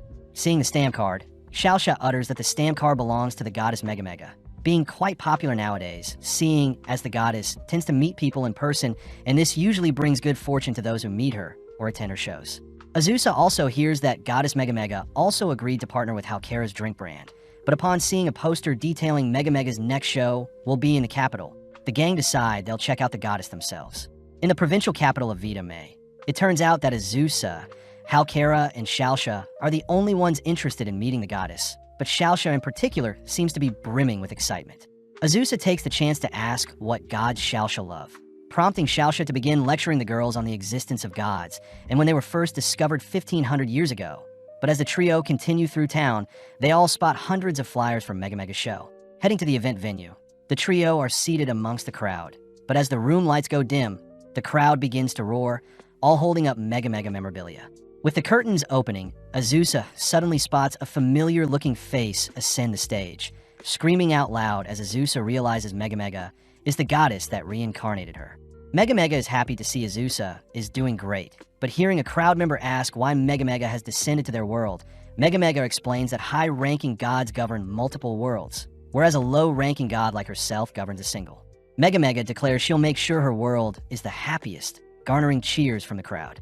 Megamega encourages everyone to collect stamps on their stamp cards by helping others or doing good, and once the stamp card is filled, they should start over and continue doing good things, something Azusa agrees is quite righteous. As the event ends, Azusa is asked to have a private chat with Megamega, choosing to separate with the girls only to head toward the goddess's green room alone. Deep in thought, Azusa wonders if her immortality along with her witch status is something the goddess wants to speak to her about, beginning to panic as she doesn't want her current life to change. Upon entering the goddess's room, Azusa begs Megamega to allow her to continue living in this world, something Megamega is more than happy to allow. That evening, Laika picks our trio up, but the girls wonder what Azusa spoke about with Megamega. Azusa says their chat wasn't too important, but as we flash back, we see Megamega confessing to being demoted as a god, having been punished for reincarnating Azusa with an immortal body, something that horrifies Azusa. Megamega says she is now a local administrator in this world, and that is the actual real reason she is living amongst the humans, demanding Azusa keep her secrets in exchange for some stamps in her stamp card. At home, Azusa is seen with 3 stamps having accepted the goddess's bribe, but surprisingly the slime sisters give Azusa another stamp each, inspiring the other 4 girls to all voice how grateful they are that Azusa gave them a home, all giving Azusa a stamp each. As the girls spend the rest of the night cutting out stamp cards for themselves, Azusa voices how lucky she is to have such a loving family. The next day, we see Azusa cash in some magic stones, receiving 12,000 gold only to hear that their slime buns sold out again. Azusa reassures Natalie that she doesn't want to get rich, but Natalie remembers to give the slime sisters a letter, exciting the girls as they cry that there is a World Spirit Summit. At home, Xiaoxia explains that the Spirit Summit is held at the bank of Nanterre Lake, and the slime sisters were invited because they're slime spirits. Azusa is worried about sending the slime girls alone to the summit, but luckily the letter permits guardians to tag along, cutting to several days later where we see Azusa and the slime girls heading to the event by carriage. Azusa finds it adorable that Xiaoxia had stayed up all night excited about the event, but Azusa hears that the girls had packed heavy bags in preparation for meeting other spirits. With the carriage driver taking a break, we see Azusa unveiling a basket full of sandwiches, handing them out only for the sisters to indulge in the delectable fluffy egg sandwiches. Continuing along their route, The girls pass through a forest only to emerge onto Nanterre Lake, where they are speechless at the gorgeous scenery. Apparently, the lake was formed a millennium ago, where rain filled up a hole created from blue dragons fighting. But seeing as the summit starts at night, the trio decide to rest for now. At night, the lake suddenly begins to glow, waking up the girls. But out of nowhere, various spirits flood the scene, shocking the girls. Immediately getting to work, Falfa rushes to introduce herself to the spirits. But Shalsha herself is quite shy, asking Azusa if she could accompany her. Heading over to 3 spirits, Shalsha shyly offers up some slime buns in exchange for friendship, explaining the reason for her heavy bag. But the spirits gladly accept, introducing themselves as a waterfall spirit, a volcanic ash spirit, and a cloud spirit. Seeing as things are going well, Azusa takes the chance to introduce herself as Shalsha's guardian, but the spirits jolt in horror, seeing as the Witch of the Highlands is basically a god compared to them. Azusa cries that she isn't a scary person, but Azusa soon realizes the 3 spirits love to gossip and share rumors they've heard, especially regarding undying entities that reek in the south. As the spirits continue to chat, Azusa wonders when the event will begin, but out of nowhere the spirits bid farewell, all suddenly disappearing. From the lake, a lady appears, declaring that the summit has concluded and that the whole event is to encourage spirits to chat with one another. Falfa says she loved the event, but Shalsha wished there were more things to do, but the lady admits the original summit had to be changed and shortened, seeing as most spirits weren't interested. The lady apologizes for the late introduction, introducing herself as Yufu the Droplet spirit, uttering that she was the one who sent out the invitations. Yufu says she was excited to meet the Slime Sisters, inviting the girls over to her home, only to serve up a meal for the gang as they chat. With the sisters knocking out first, Yufu serves Azusa some tea, only to have a private chat with her. Yufu admits she wanted to speak with Azusa herself, having heard that Azusa has created a family where many girls can rely on her. But Azusa herself seems quite lonely at times as she doesn't have anyone to rely on. Pulling Azusa in for a hug, Yufu offers to be Azusa's mother, commenting how proud she is for all Azusa's done. Just like that, Azusa heads to bed only to awaken the next day, greeting the Slime Sisters. But Azusa gets embarrassed seeing as her clothes are wet, something Yufu admits to doing, seeing as Azusa got wet when she hugged Yufu, the Droplet spirit. With the trio departing, Azusa is glad to have found a mother figure in her life. But as they all head home, Azusa wonders why Pecora and the others are in her home. Pecora innocently asks to try Azusa's slime buns, feeding Azusa some cookies she baked herself, only to celebrate seeing as Azusa loves her cookies. Azusa learns that Pecora and the girls are visiting as they were investigating sightings of undeads nearby, still not too sure whether these creatures are ghosts or demons, and seeing as the demons govern them, Pecora and the girls are here to ensure the humans don't run into them and attack them. Pecora asks Azusa to help them, annoying Azusa, but with Rosalie and the Slime Sisters convincing Azusa otherwise, Azusa, Beelzebub, and Vanya all head into town. With a few minutes passing, we see Fatla flying over town only to sprinkle various flyers offering up a reward to anyone that can point the girls towards the undeads, a tactic Beelzebub and Pecora came up with, seeing as it would take too long if they did it themselves. At the same time, we see Fighty arrive on the scene, having been ordered by Beelzebub to hand out flyers as well, but Azusa worries that Fighty is pushing her body too much and is too desperate for money. That evening, Fighty refuels, all whilst Beelzebub seems embarrassed seeing as her flyers have not given them any leads, but upon reading that undeads never age and appear dead and alive, Azusa remembers the rumors about entities being spotted in the south, discussed amongst the 3 spirits.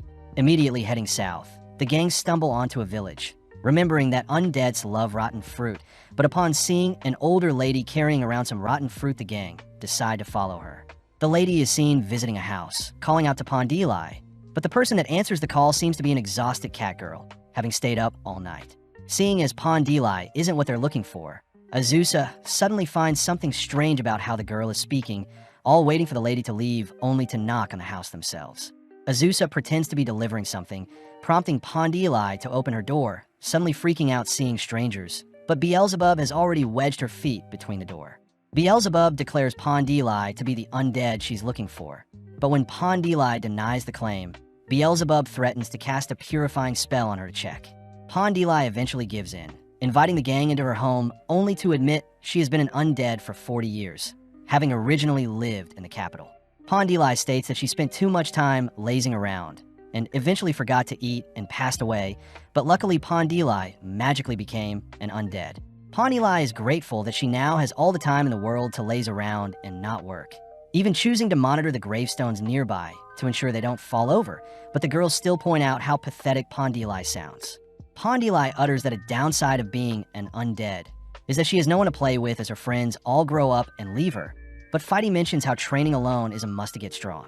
Butting in, Beelzebub declares Pondeli must move to the fortress city Vanzeld in the demon realm, seeing as undeads must live under the jurisdiction of the demons. Plus, Pondeli can make friends whilst living her new life. Hearing that she'll have to get back to work, Pondeli refuses to leave, but Beelzebub challenges Pondeli to a game, and if Pondeli loses, she must obey Beelzebub. Sadly, Pondeli easily destroys Beelzebub, but Azusa suddenly gets an idea, suggesting that Pondeli set up a gaming store in the demon realm. That way Pondeli can make money gaming, whilst resting when there are no customers, an idea that satisfies all parties. With several days passing, we see Pondeli in her new store within the demon realm, thanking Azusa for inspiring her to pursue her dreams. As Laika and Hal Kara battle each other in a card game, Pondeli says she specially created a game called Ket Keto. Azusa is amazed by Pondeli's entrepreneurial feats, distracted to see the Slime sisters indulging in the card game as well, but Azusa wonders why Fatla and Vanya aren't with Beelzebub. The girls state that Beelzebub is busy dealing with government stuff, something Azusa can't picture, but Fatla says Beelzebub is actually quite competent to have held the title of Minister of Agriculture for several years. Seeing Azusa curious, Fatla offers Azusa to visit Beelzebub while she's working, all immediately heading to the Department of Agriculture, all whilst Azusa conceals herself with a stealth spell. The Leviathan sisters ask Azusa to not get caught, all heading into a busy office that reminds Azusa of her past corporate job. But suddenly the girls spot Beelzebub commanding the room. Beelzebub flawlessly resolves issues one at a time, something that amazes Azusa. But out of nowhere, Beelzebub marches towards Vanya, pointing out how Vanya made a mistake on one of her jobs. Facing Fatla, Beelzebub asks how her slime daughters were, something that annoys Azusa, but the girls quickly rush to conceal Azusa's voice, prompting Beelzebub to declare she'll finish her work quickly and spend her free time with the Slime sisters.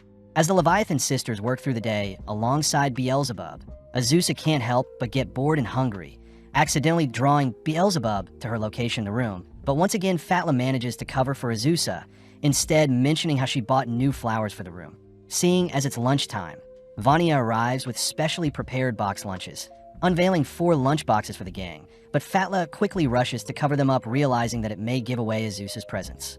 Smirking, Beelzebub nonchalantly glares in Azusa's direction, pointing out how strange it is that there was a 4th lunchbox, choosing to tease Azusa as she prepares to give away the 4th lunchbox, ultimately making Azusa reveal herself to claim her lunch. That night, the entire gang visit Beelzebub, impressing the girls as Beelzebub's minister title isn't just for show, something that flusters Beelzebub hearing all the praise. Beelzebub chooses to give the girls some special delicacies as payment for all the praise, beginning to rant on about her massive mansion and how she gets so many gifts often, but this prompts the girls to ask if they can visit the mansion. Caught off guard, Beelzebub gets called out by Azusa for lying to impress her family, but Beelzebub snaps back, declaring that she'll invite them over. The next day, the girls stand before Beelzebub's massive mansion, all surprised by Beelzebub's vast wealth. But as the girls try calling out to Beelzebub to let them in, Flattor chooses to ring a massive bell attached to the home. Finally appearing, Beelzebub guides the girls past her front gate, only to show them around the place. First, the gang visits the dining hall, all served a dessert that is quite popular in the West Street, one that resembles tiramisu. Beelzebub says she'll serve the girls some tea to complement their meal, but the girls wonder why Beelzebub doesn't just ask her maid or butler, something Beelzebub struggles to explain. Seeing the Slime sisters get antsy about exploring the place, Beelzebub agrees to continue the tour, visiting the kitchen, a bathhouse area, and golden toilet room. When Beelzebub shows the girls the kitchen and bathhouse again, Azusa calls Beelzebub out for showing them the same rooms, but Beelzebub tries asking the girls to leave. As the girls refuse to leave, Beelzebub ends up taking them to her bedroom, a room the girls point out is quite small, but Beelzebub says she prefers it that way. The girls wonder what is on the other 2 remaining floors of her mansion, prompting the Slime girls to gleefully head upstairs to explore the remainder of the rooms, only to freeze in place upon discovering an abandoned room. With the other girls uncovering the web-filled rooms, Beelzebub admits that the mansion she has is too big for her, so she only uses the first floor. Beelzebub says she was originally born a commoner and is not used to such fruitful living, and when the Demon King appointed her as a minister, Beelzebub was given the mansion and didn't know what to do with such vast land. Beelzebub refused to hire maids as she wants to maintain the house herself. But Leica says not using the mansion at its fullest capacity would be a waste, declaring that she has a plan to speed up their cleaning process. Turning to face Flattor, Leica challenges Flattor to a cleaning battle, something that fires Flattor up as she declares she'll clean the 3rd floor, whilst Leica is in charge of cleaning the 2nd floor. As the Dragon Girls start their duel, the others wonder where the Slime Sisters are, freaking Beelzebub out when she hears that they're in the garden. Heading outside, the gang are horrified by the forest growing into their backyard, all agreeing to split up and search for the Slime Sisters. Beelzebub does warn the others that there may be plants that attack animals in the garden, freaking Azusa out as she demands the clumsy Halkara stay in the mansion. Searching all evening, Azusa begins to panic, but suddenly notices a boar flee past her, only to spot a strange creature burrowing towards her. Having spotted Azusa, the creature cries out that a witch has found it, fleeing for its life. With Beelzebub reporting that she's found the Slime Sisters, they all finally head inside, only to watch Rosalie try to mediate the Dragon Girls' argument over who won their duel. Rosalie announces that the duel is ultimately a draw, quickly flying away, all whilst the Slime Sisters apologize for running off into the forest, but at the same time we see the creature from earlier be revealed to be a little girl. Several days later, Azusa stops by Ino's new store, who gives Azusa tons of credit for being her mentor and allowing her to fulfill her role as a fellow witch. Seeing as Halkara has tagged along, she takes inspiration from Ino's potion sizes, promising to only reference and not steal the idea. Azusa is forced to step in and stop the girls from fighting, reminding Ino to give Azusa the Mandragora pill she had asked for, handing Azusa a bottle of fully mature Mandragora pills. Ino says most Mandragora pills are aged for 3 years, but fully aged ones are made over 10 years, a rare version of the pills that Ino is happy to give to Azusa. Ino cries that her dream is to make Mandragora pills that are 300 years old, surprising the girls as they hear that after 300 years, Mandragora pills evolve, learning to move and speak. Although the girls are skeptical at first, Azusa remembers back to the creature burrowing beneath her when she was in Beelzebub's garden, suddenly crying out that she may know where they can find one. Ino demands to know if she can see one in person, but Azusa says they'll need permission to visit Beelzebub's private land, someone Ino is amazed Azusa has connection with. Rushing to close her store, Ino closes up shop for the day, only to fly away on her wyvern. Azusa wonders what Ino plans on doing with the 300-year-old Mandragora, freaking out when Halkara points out that the Mandragora needs to be crushed up into pills, alerting Azusa as she orders Flattor to wake up and fly after Ino. Having arrived at Beelzebub's home, Azusa asks Beelzebub to not attack Ino if she suddenly appears on her property, plus Azusa asks Beelzebub to protect the Mandragora in her garden, something that Beelzebub isn't too fond of. At that moment, a horde of voices can be heard outside, prompting the gang to check out the noise, only to notice a horde of witches have gathered. Speaking up, Ino utters that she's gathered all the witches in the land to help locate the 300-year-old Mandragora, even willing to break some laws if they can get their hands on the Mandragora. With Ino ordering the witches to storm Beelzebub's property, Beelzebub and Azusa order Ino to call off her operations. But seeing as Ino isn't listening, Beelzebub considering burning down her whole garden. With the witches on high alert searching around Beelzebub's garden, we see Azusa ordering Flattor and Halkara to help her search for the Mandragora first. But sadly, Halkara has already been caught in some vines. As a plant spews some chemicals onto Halkara, her clothes begin to melt, but luckily Azusa frees Halkara from her binds, only to begin healing Halkara's clothes. Putting her elven knowledge to the test, Halkara declares that the Mandragora hasn't passed their location yet, pointing out that thick trees have dense roots, making it hard for the Mandragora to travel through ground beneath the thick trees. Having narrowed down their search, we suddenly notice Ino had been secretly listening in on their conversation, cutting to a few minutes later where our trio stumbles onto a suspicious-looking clearing. Halkara says she senses something nearby, but suddenly Ino decides to reveal herself, declaring she'll use whatever underhand tactics she needs to obtain the 300-year-old Mandragora. Azusa cries that a plant that can speak and walk is no longer an object and is a life that should be treated equally, something that annoys Ino, as she suddenly calls for her witches to surround our trio. Ino orders for her witches to attack our trio, but seeing as they're low on time, Halkara suddenly gets an idea, crying out for the Mandragora to show herself and be adopted by Azusa. That way no other witch can harm it.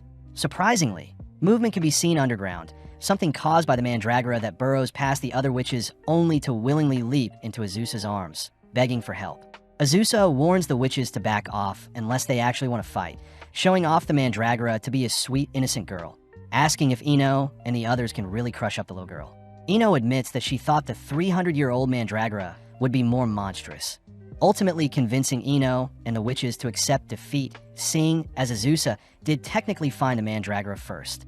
Out of nowhere, the mandragora plucks one of the leaves from her head, giving it to Ino as she says she can always grow more, prompting Ino to promise to never hunt for the 300-year-old mandragora again. Although Ino is ecstatic, Beelzebub suddenly appears, demanding that Ino pay her for storming her property and ruining her garden. That evening, Azusa praises Halkara for her smart thinking when searching for the mandragora, but suddenly the mandragora states she hates elves. Since elves pick plants, the mandragora before them growls at Halkara, suddenly diving into Azusa's lap as it utters one day. Whilst existing, it suddenly gains sentience. Beelzebub appears with some water for the gang, offering to allow the mandragora to remain in her garden.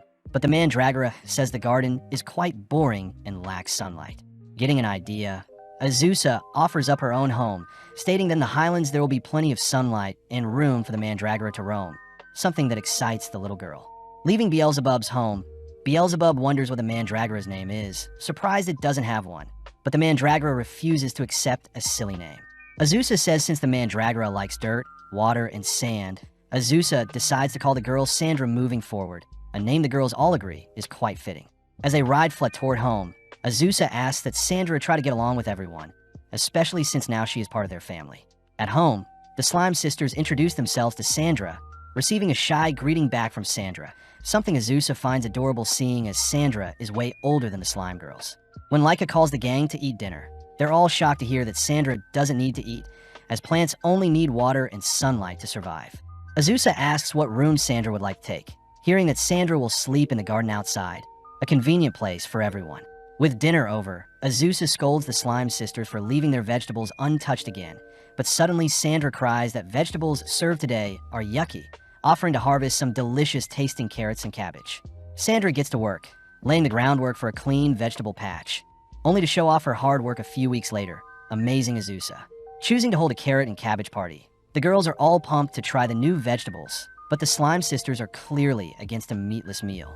Sandra mentions how the vegetables were grown with love, something that ultimately convinces the Slime Sisters to give the vegetables a taste, surprising the girls as the meal is quite sweet. For dessert, the gang are served some carrot-infused pound cake, something that makes Azusa thank Sandra personally, as she's glad to have added a new family member to their roster. Spending time with the Slime Sisters, Sandra is taught how to read and write, something Azusa can't help but adore. Seeing as she needs to do some chores, Azusa leaves the girls to play only to head outside, starting by adding her special detergent to the dirty, wet clothes. Making use of some wind magic, Azusa manages to hang the wet clothes to dry, suddenly noticing Shalsha nearby. Shalsha says Falfa and Sandra are in need of more exposure to what normal kids do, suggesting that Azusa enroll them into a school to help speed up their learning of the world. Heading into Vita May, we see the three girls have enrolled into the Sinale Elementary Academy, all asked to introduce themselves whilst Azusa looks over them with her invisibility spell. Kicking off the class, the teacher writes a question on the chalkboard, but instantly the Slime Sisters solve the problem. When the teacher adds a university-level question, Falfa is seen easily solving the question, amazing everyone. Heading onto the school playground, the girls play with the other kids, but when Shalsha tosses a ball to another kid, her sheer strength frightens their peers, unable to control her own strength. When a boy tries calling Shalsha out for being lucky, Shalsha proves the boy wrong by tossing another high-powered throw at him, scaring his friends as they reason they should target someone weaker. Having locked on to Sandra, the boys lob the ball at her, but barely reacting fast enough, Sandra burrows underground, something that excites the other kids as they want to do the same thing.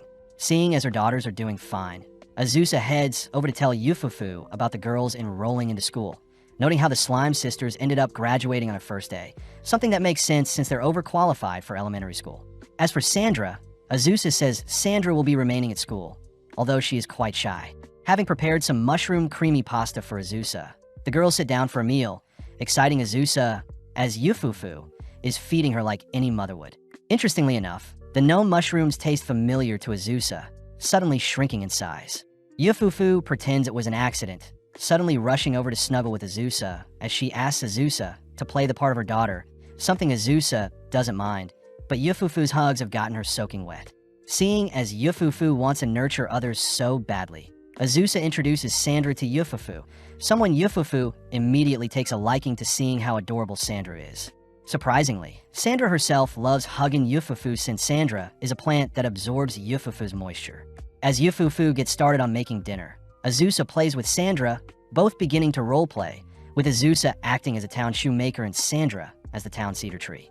Although Azusa is confused, she plays along, pretending to be a visitor to Sandra's cedar tree, but realizes trees don't talk. As the girls wrap up their roleplay, we see Azusa enjoying a bath with Yufu, sad to hear that Sandra can't bathe with him, seeing as her plant roots may rot. Azusa takes in the pleasures of being spoiled by Yufu, only to end the night with bedtime stories as the three share a bed. The next day, the trio head into town, all noting how bustling the town seems. Seeing as Sandra is still scared of witches after they tried hunting for her, Yufu reassures Sandra that she'll protect her, something that makes Sandra blush. As Azusa teases Sandra for turning red, the girls head into a clothing store, immediately attracting the attention of a worker as they adore Azusa and Sandra. As the worker offers to dress Yufu's daughters, they start off by dragging Sandra away, leaving Yufu to dress up Azusa. Having rotated through all the possible styles, they end up settling on a few outfits that make the girls look like princesses.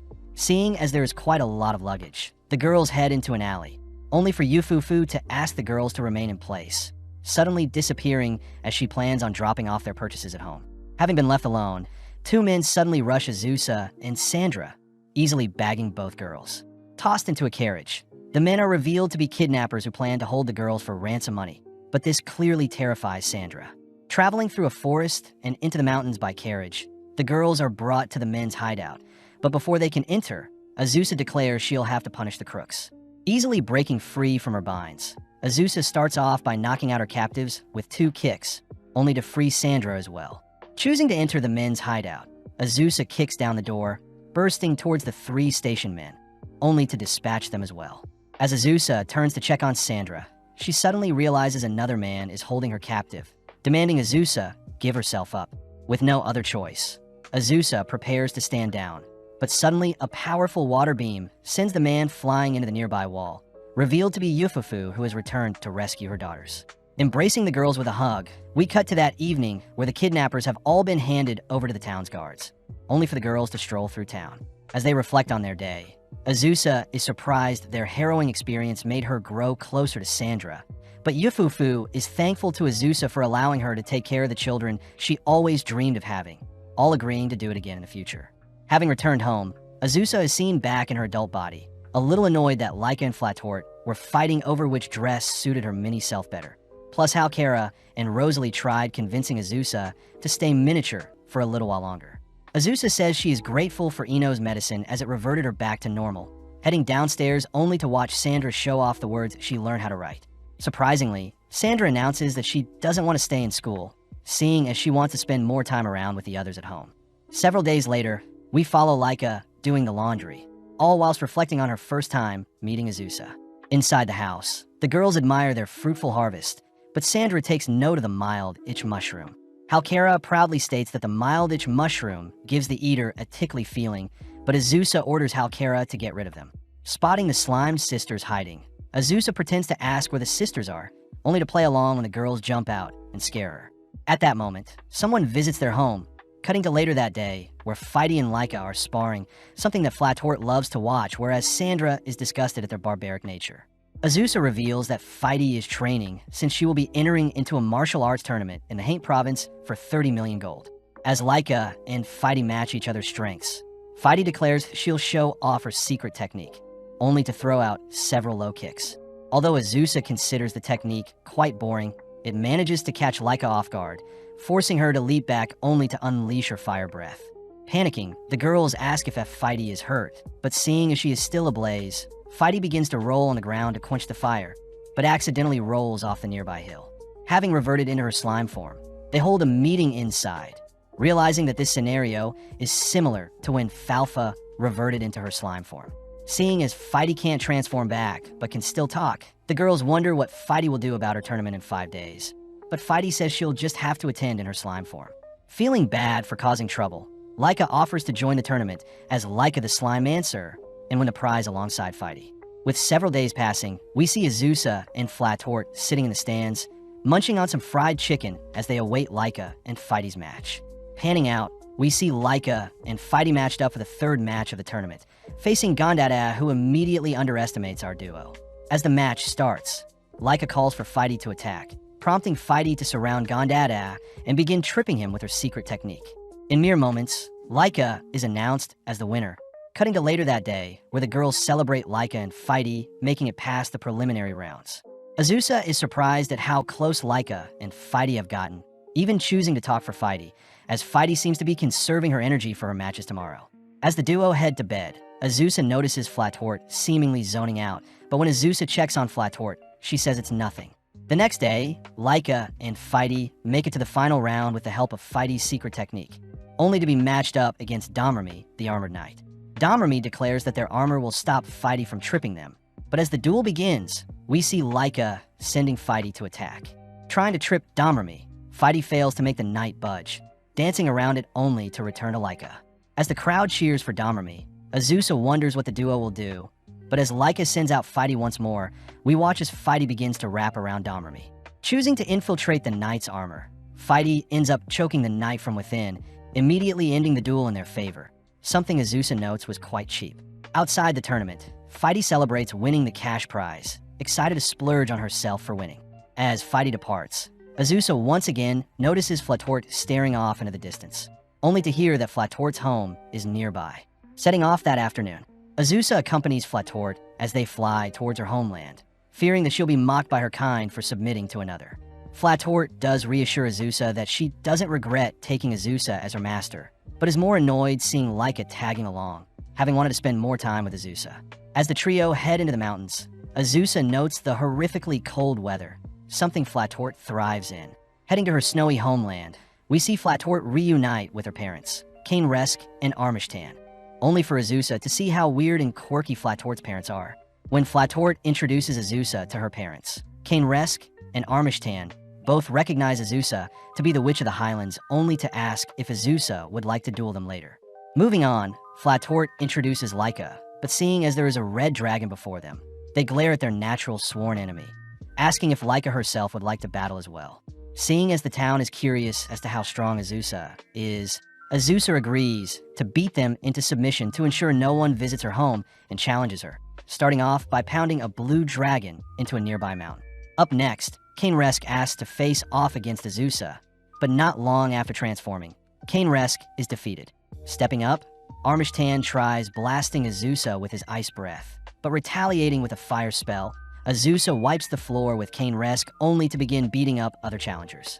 Seeing her master at work, Laika takes the chance to ask for a duel herself, wanting to show off how much she's grown since they first met. With Azusa gladly accepting, Laika starts by transforming only to blast a fireball at Azusa, forcing her into the air. Following up with a swipe, Azusa is forced to dodge only to continue flying through the air as she dances around Laika's fire beams. Seeing as she is grateful to Laika for being her first family member in this new world, Azusa chooses to end their duel with an ice spell, cutting to the next morning where Flattor is seen flying everyone home. Laika is seen embarrassed for losing so badly to Azusa, but Azusa says there is nothing shameful about giving her all at something and failing, especially since she now has room to grow. With Flattor jealous at all the attention Laika is getting, the girls stop at a hot spring later that night, allowing the Dragon Girls to brawl it out with some ping pong, all whilst Azusa watches. Back at the guild, Natalie freaks Azusa out when she asks Azusa to get married, but clarifies things by handing Azusa a poster that offers to hold wedding ceremonies at Tazine, a village with a temple containing the spirit Miss Janny resides. Natalie says Tazine is a small village that has been struggling recently with its declining population, and Natalie herself has been tasked with advertising the place to others, begging Azusa herself to simply visit for her sake. Seeing as a friend is in need of help, Azusa agrees to drop in for a bit, instructed by Natalie to bring Halkara and Flattor along, but Azusa is annoyed hearing that Natalie herself will be joining them. As Flattor soars through the skies with the girls on their back, our trio agree that they refuse to date or marry anyone, but Natalie butts in stating that she'll need Azusa to draw in the attention of the men at the party. Then Halkara and Flattor need to work on flirting and exchanging contact info with people they see fit. The girls wonder if everything is really for Natalie's sake, but having arrived in Tazine's shopping district, the girls immediately note the desolate-looking district, Natalie asks the girls to remain positive, all heading to the party venue, only to be greeted by some older-looking folks, completely shattering Natalie's fantasies. Moving on to some sightseeing, the girls hit up the Miss Janny Temple, home to the pine spirit Miss Janny, who blesses all marriages. Flattor admits that the temple is quite well kept, even though the village seems abandoned.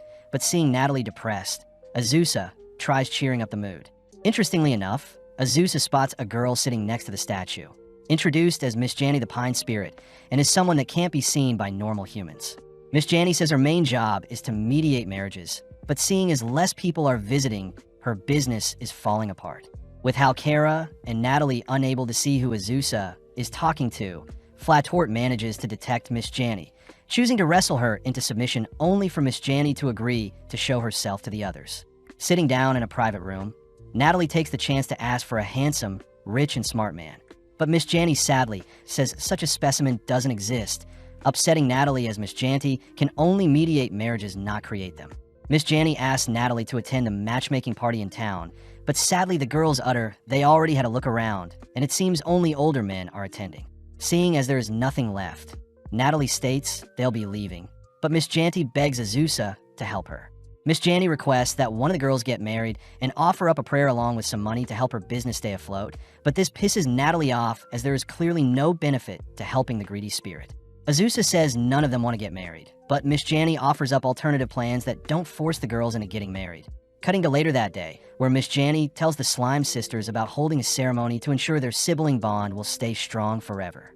The Slime Sisters are immediately hooked on the idea, but they begin to argue who gets to wear the pretty dress during the ceremony, forcing Miss Janny to offer an alternative where the Slime Sisters wear suits for the first half of the ceremony, only for both to change into the lovely dresses. With Azusa asking for anything else they'll need, Miss Janny asks who will be attending such a ceremony, cutting over to Beelzebub, who demands to be invited to the ceremony. Not too long after, we see the big day has arrived, and Azusa herself is responsible for welcoming the guest as the receptionist.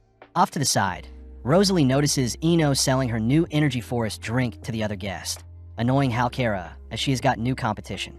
Hearing Eno dissing her product, Halkara immediately confronts Eno, both beginning to slander each other's products. As time passes by, Azusa welcomes Yufu, who warmly greets everyone, followed by Beelzebub, who shows off her new dress along with Pakura, offering to marry Azusa herself. Next, Feidi makes it her mission to jog all the way to their location. Moving on to Pondeli, who reports her game store is doing great, only for Natalie to arrive as the final guest, declaring that she'll catch the bouquet no matter what. Before the ceremony begins, both Shalsha and Falfa show off their tuxedos to Azusa, earning some warm praise from Azusa. As the ceremony begins, we see everyone Azusa has befriended gather for the momentous day, all warmly welcoming the Slime Sisters as they adorably enter the room, holding hands.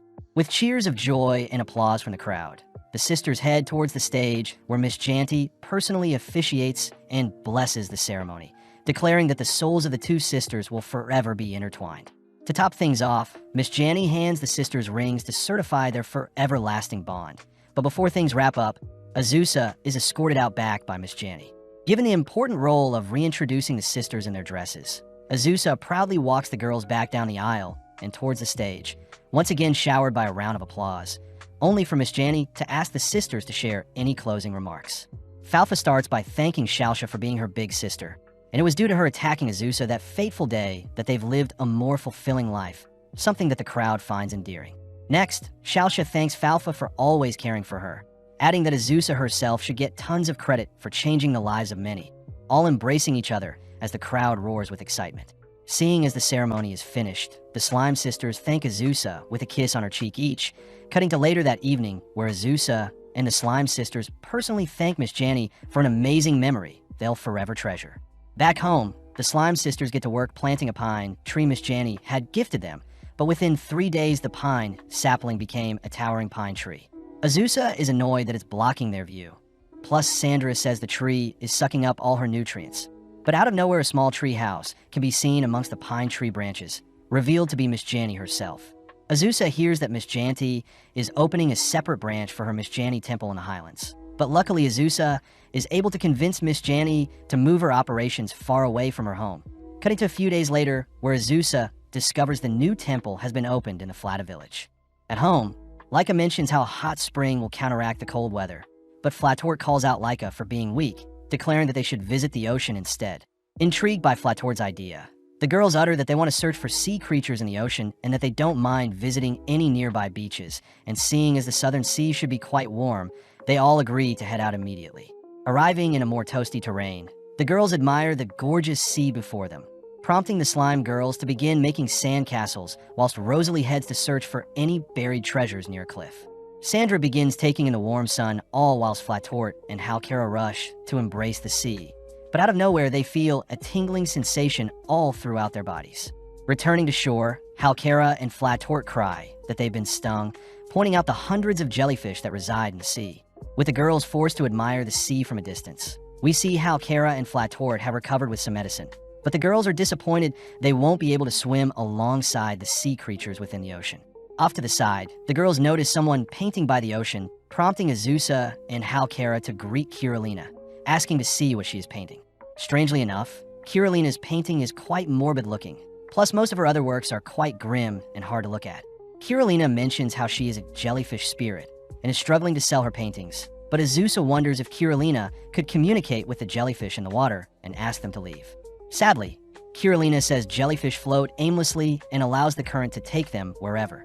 Therefore, her telepathy with the other jellyfish are useless. Kirillina does mention she can make the jellyfish glow, but when the girls gather around for the spectacle, Kirillina admits she forgot how to do it.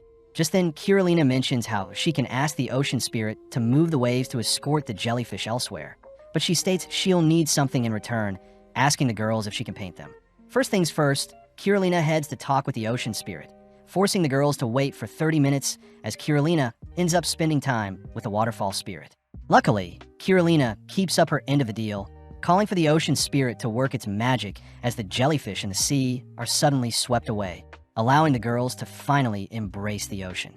As the girls play in the ocean and compete against one another, Kirillina takes the chance to capture the moment with her painting, cutting to later that evening where the girls sit on the sand watching the sunset, only to hear that Kirillina will finish up her painting of them soon and plans to hang it up in her upcoming exhibition. Excited to see the final product, the girls ask to attend the exhibition, only to be handed tickets and welcome to invite others that want to come along as well. Before the sun fully sets, Kirillina remembers how to make the jellyfish glow, heading over to the ocean only to telepathically order them to light up the sea. With the girls all dazzled by the amazing light show, we cut to a few days later where they visit the exhibition held on a separate island, all waiting outside Kirillina's home. Right on cue, Beelzebub and the demon girls arrive alongside Fighty, all collectively heading inside excited to see what treats are in store.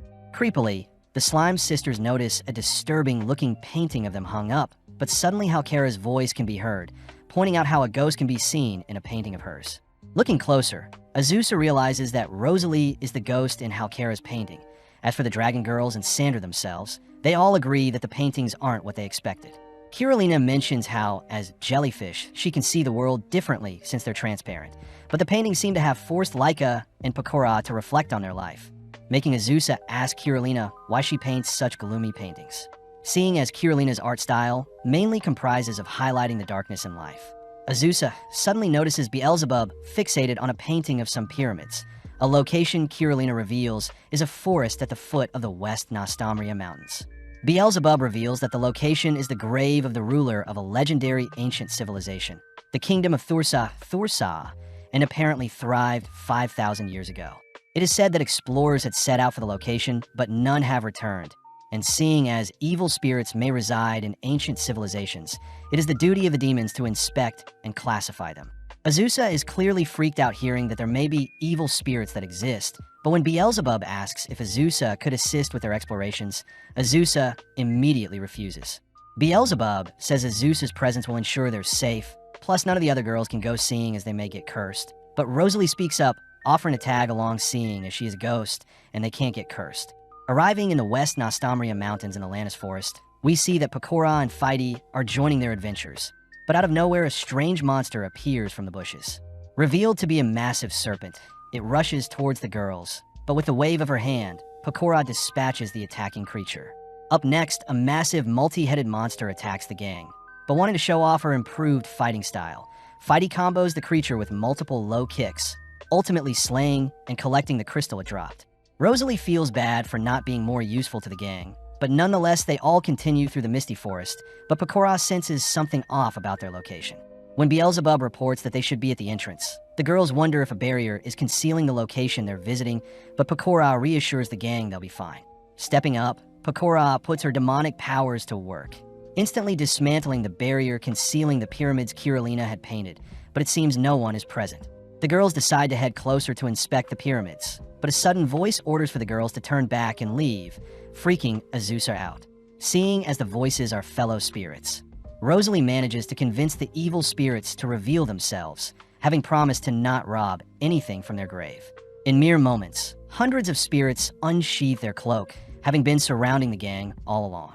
The head maid and minister of the kingdom, Thorsa, Nana introduces herself, uttering that 5,000 years ago, an epidemic ended up wiping out their kingdom, and the evil spirits before them are the kingdom's citizens who refuse to pass on. As the girls are escorted into one of the pyramids, Nana says that the barrier concealing their kingdom is to protect their kingdom from outsiders. But worst of all, their ruler is a shut-in. Apparently, the ruler had closed herself away from the public for 2,000 years, and hence can't establish any relations with the demons. The ruler was annoyed they couldn't find any friends and simply resorted to living in her own grave for all of eternity, even scaring away people that got close to her magic. Pecora reasons that they could befriend the ruler if they chat to her, all heading to visit the ruler's grave, all relying on Rosalie to be their trump card. Seeing no way of turning back now, Azusa declares they'll see their mission through till the very end, crying that they'll befriend this shut-in ruler no matter what. With the massive gates to the tomb opening, Fighty gets excited to see what buried treasures they'll unravel, all whilst Pecora takes the chance to cling close to Azusa. Rosalie does worry that her commoner status will affect their interactions with the tomb's ruler, but Pecora says that status doesn't matter when making friends.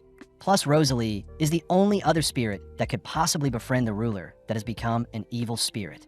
With Rosalie now fired up, a golem suddenly emerges from the floor, throwing out a punch towards Rosalie, but Rosalie easily evades since she is a ghost. Azusa swiftly dispatches the golem, but a swarm of golems now appear, trapping in our gang. Luckily, the girls nonchalantly brandish their fighting styles, all taking down their respective golems, but the girls are curious as to who created the golems with magic. Rosalie points out a mysterious loaf of bread placed on the floor in front of them, and seeing as it's quite warm, the girls reasons they should venture deeper and play by the tomb's rules. Making it to floor 12, the girls run into some mommies, charging right through the swarm, but they do take chances to catch their breaths. With more time passing, the girls reach floor 33, but Fighty takes charge rushing towards some more bread, only to be caught in a trap.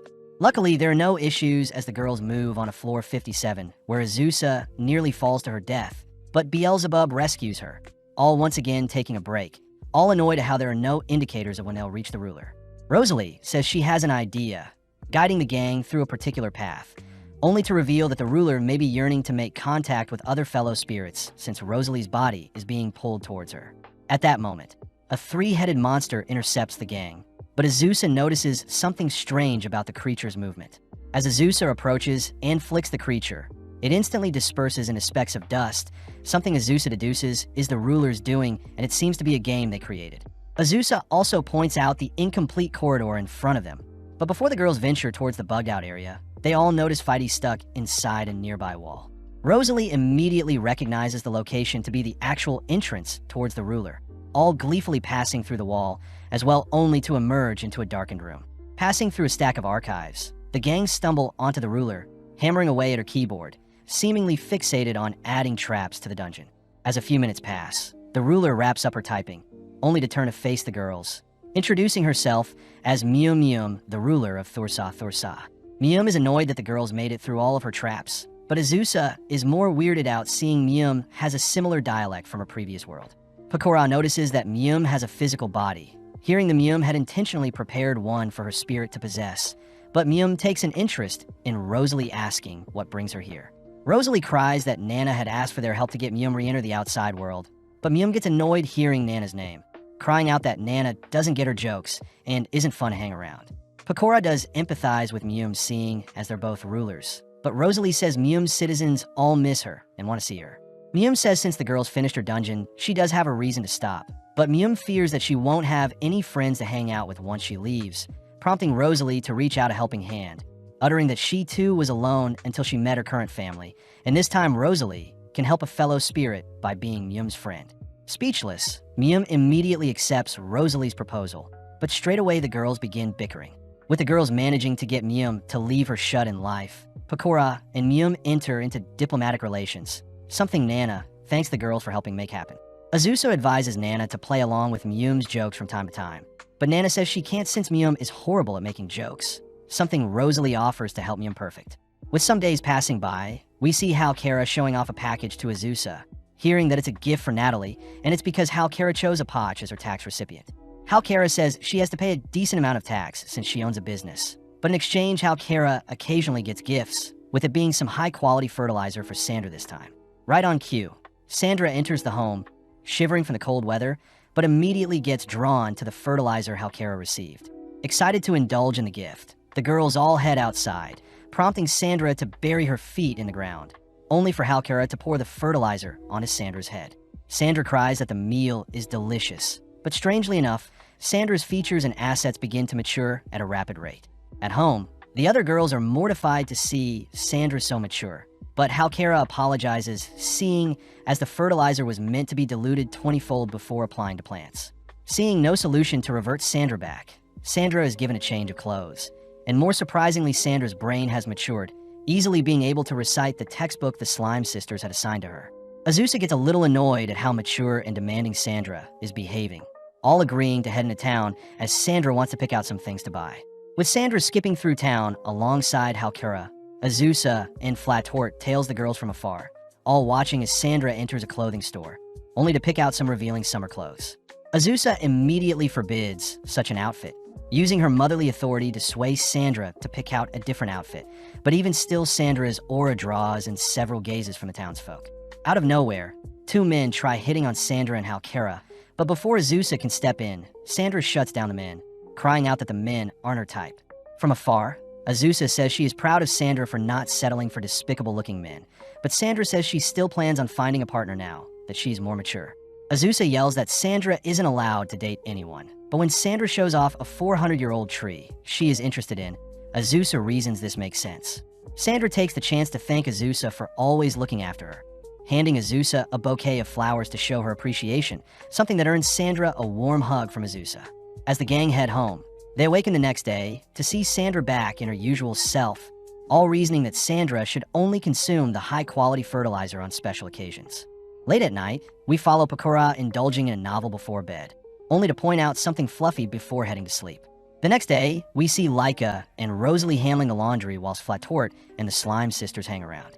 Off to the side, Azusa is seen feeding Sandra some water, but having run out, Azusa heads to retrieve some more, only to be frightened seeing Pecora sneak in for a hug. Azusa asks if Pecora should be visiting them and ignoring her duties as the Demon King, but Pecora simply utters that she wanted to visit Azusa. As Sandra appears checking on the commotion, Sandra is annoyed hearing Pecora call her a little child, but Pecora defuses the tension when she hands Sandra nutrient-packed soiled she had bought. With the other girls greeting Pecora, the gang head inside, prompting Pecora to show off gifts she had brought for everyone. First for Rosalie is a cursed ring.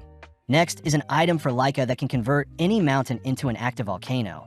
For Flattor is an amulet that causes blizzards, as for the Slime Sisters, history and science books regarding the demon realm. Although the girls are confused, Pecora moves on to Halkara, handing her some land to set up shop in the demon realm. Finally, Pecora gleefully presents some handmade cookies to Azusa, but Azusa asks why Pecora is giving them gifts. Pecora takes the chance to reveal that her birthday is coming up soon, but before all the girls discuss what gift they're going to get Pecora asks for some alone time with Azusa on her birthday. Seeing as it's a special request from Pecora herself, Azusa agrees to go alone, cutting to a few days later, where Azusa has arrived at the Demon Castle.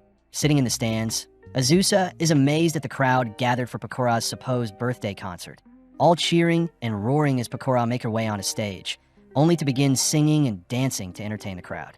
Azusa is baffled by the dazzling show Pecora is putting on, watching as Pecora elegantly wraps up her first act only to announce that her next performance will be with Beelzebub, something that makes the crowd cheer even louder. With a few hours passing, the guests make their way into the throne room for the post-concert gathering. But as Vanya shows Azusa around, they suddenly spot Beelzebub. Beelzebub rushes to clear up any misunderstandings, explaining that Pecora, forced her to perform, but Azusa takes the chance to tease Beelzebub a bit. Luckily, Vanya steps in to drag Beelzebub away, but at that moment Pakura takes the stage only to give a short speech before leaving the stage. Azusa hears that previous Demon Kings would give longer speeches, but before Azusa can leave, Fatla greets her asking how the party is going. Azusa admits she wanted to wish Pakura a happy birthday, but Fatla takes the chance to show Azusa to a special room designed for her, something Azusa confirms was Pakura's doing. Pakura cries that she still needs to spend some alone time with Azusa, both sitting down for an intimate dinner, only to toast to Pakura's birthday. As the first meal is brought out, Azusa asks if Pakura has any requests since it's her birthday, but when Pakura says she doesn't have any, Azusa offers to stay with Pakura for a whole day. Intrigued, Pakura asks if Azusa could stay with her for 5 days, but after some thinking, Azusa reasons it should be fine. At that moment, Vanya brings out the main dish. Azusa is stunned by the plump meat steak and mushroom marinade, instantly convulsing at the delectable taste. Whilst Azusa eats, Pakura utters that she has another request for Azusa, but out of nowhere Azusa's body begins to act strange. In an instant, Azusa transforms into a fluffy animal, something Pakura always wanted to snuggle with, crying that Azusa had been transformed by some fox-form mushrooms. Pakura says coincidentally, Azusa should return to her human form in 5 days, and seeing as she can't return home, Azusa blames Vanya and Fatla for conspiring with Pakura. With no other escape, Azusa and Pakura head to bed, but Azusa is kept up seeing Pakura adoring and drooling all over her fluffy tail. Azusa mentions how she gets tired after consuming mushrooms, freaked out to hear that there have been cases of people permanently becoming foxes after consuming the fox-4 mushrooms. Strangely, Azusa begins to crave something, stiffening up as she demands Pakura feed her some Abura age, a form of deep-fried tofu. With Pakura confused at the item Azusa is asking for, Azusa takes charge, rushing out of the room and throughout the mansion only to sniff her way to the kitchen, immediately demanding that Vanya whip up some tofu for her. Vanya apologizes since she too has no idea what Azusa is asking for, prompting Azusa to continue throughout the mansion, stopping random workers and even barging into rooms in search of some tofu. With some time passing, a guard finally corners Azusa, introducing himself as Selvan, one of the 4 lords of the demon castle, but Azusa plows right through him, continuing her search.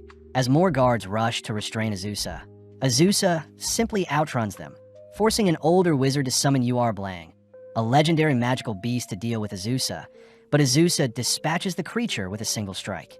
Comedically, Azusa is forced to defeat the other 3 remaining lords of the demon castle, but finally Beelzebub herself intercepts Azusa, all whilst holding back her laughter.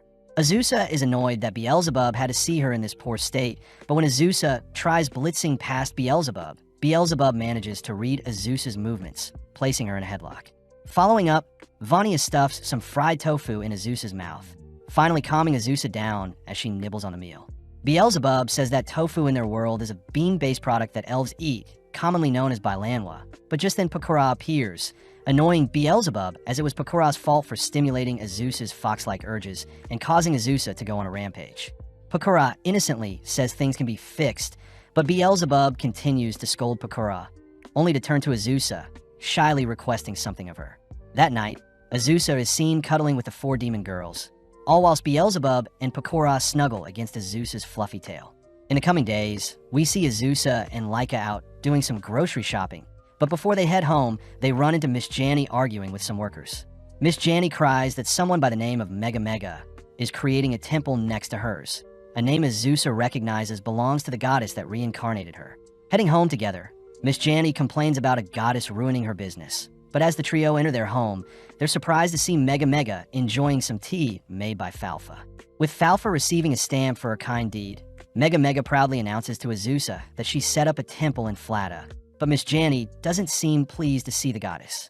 Marching towards Mega Mega, Miss Janny suddenly begins bowing and praying for Mega Mega's business to thrive, but Azusa and Laika call Miss Janny out for being two-faced. Miss Janny takes the chance to ask if Mega Mega could refer her to any couples getting married, something Mega Mega is more than happy to do, a strange turnout Azusa didn't expect.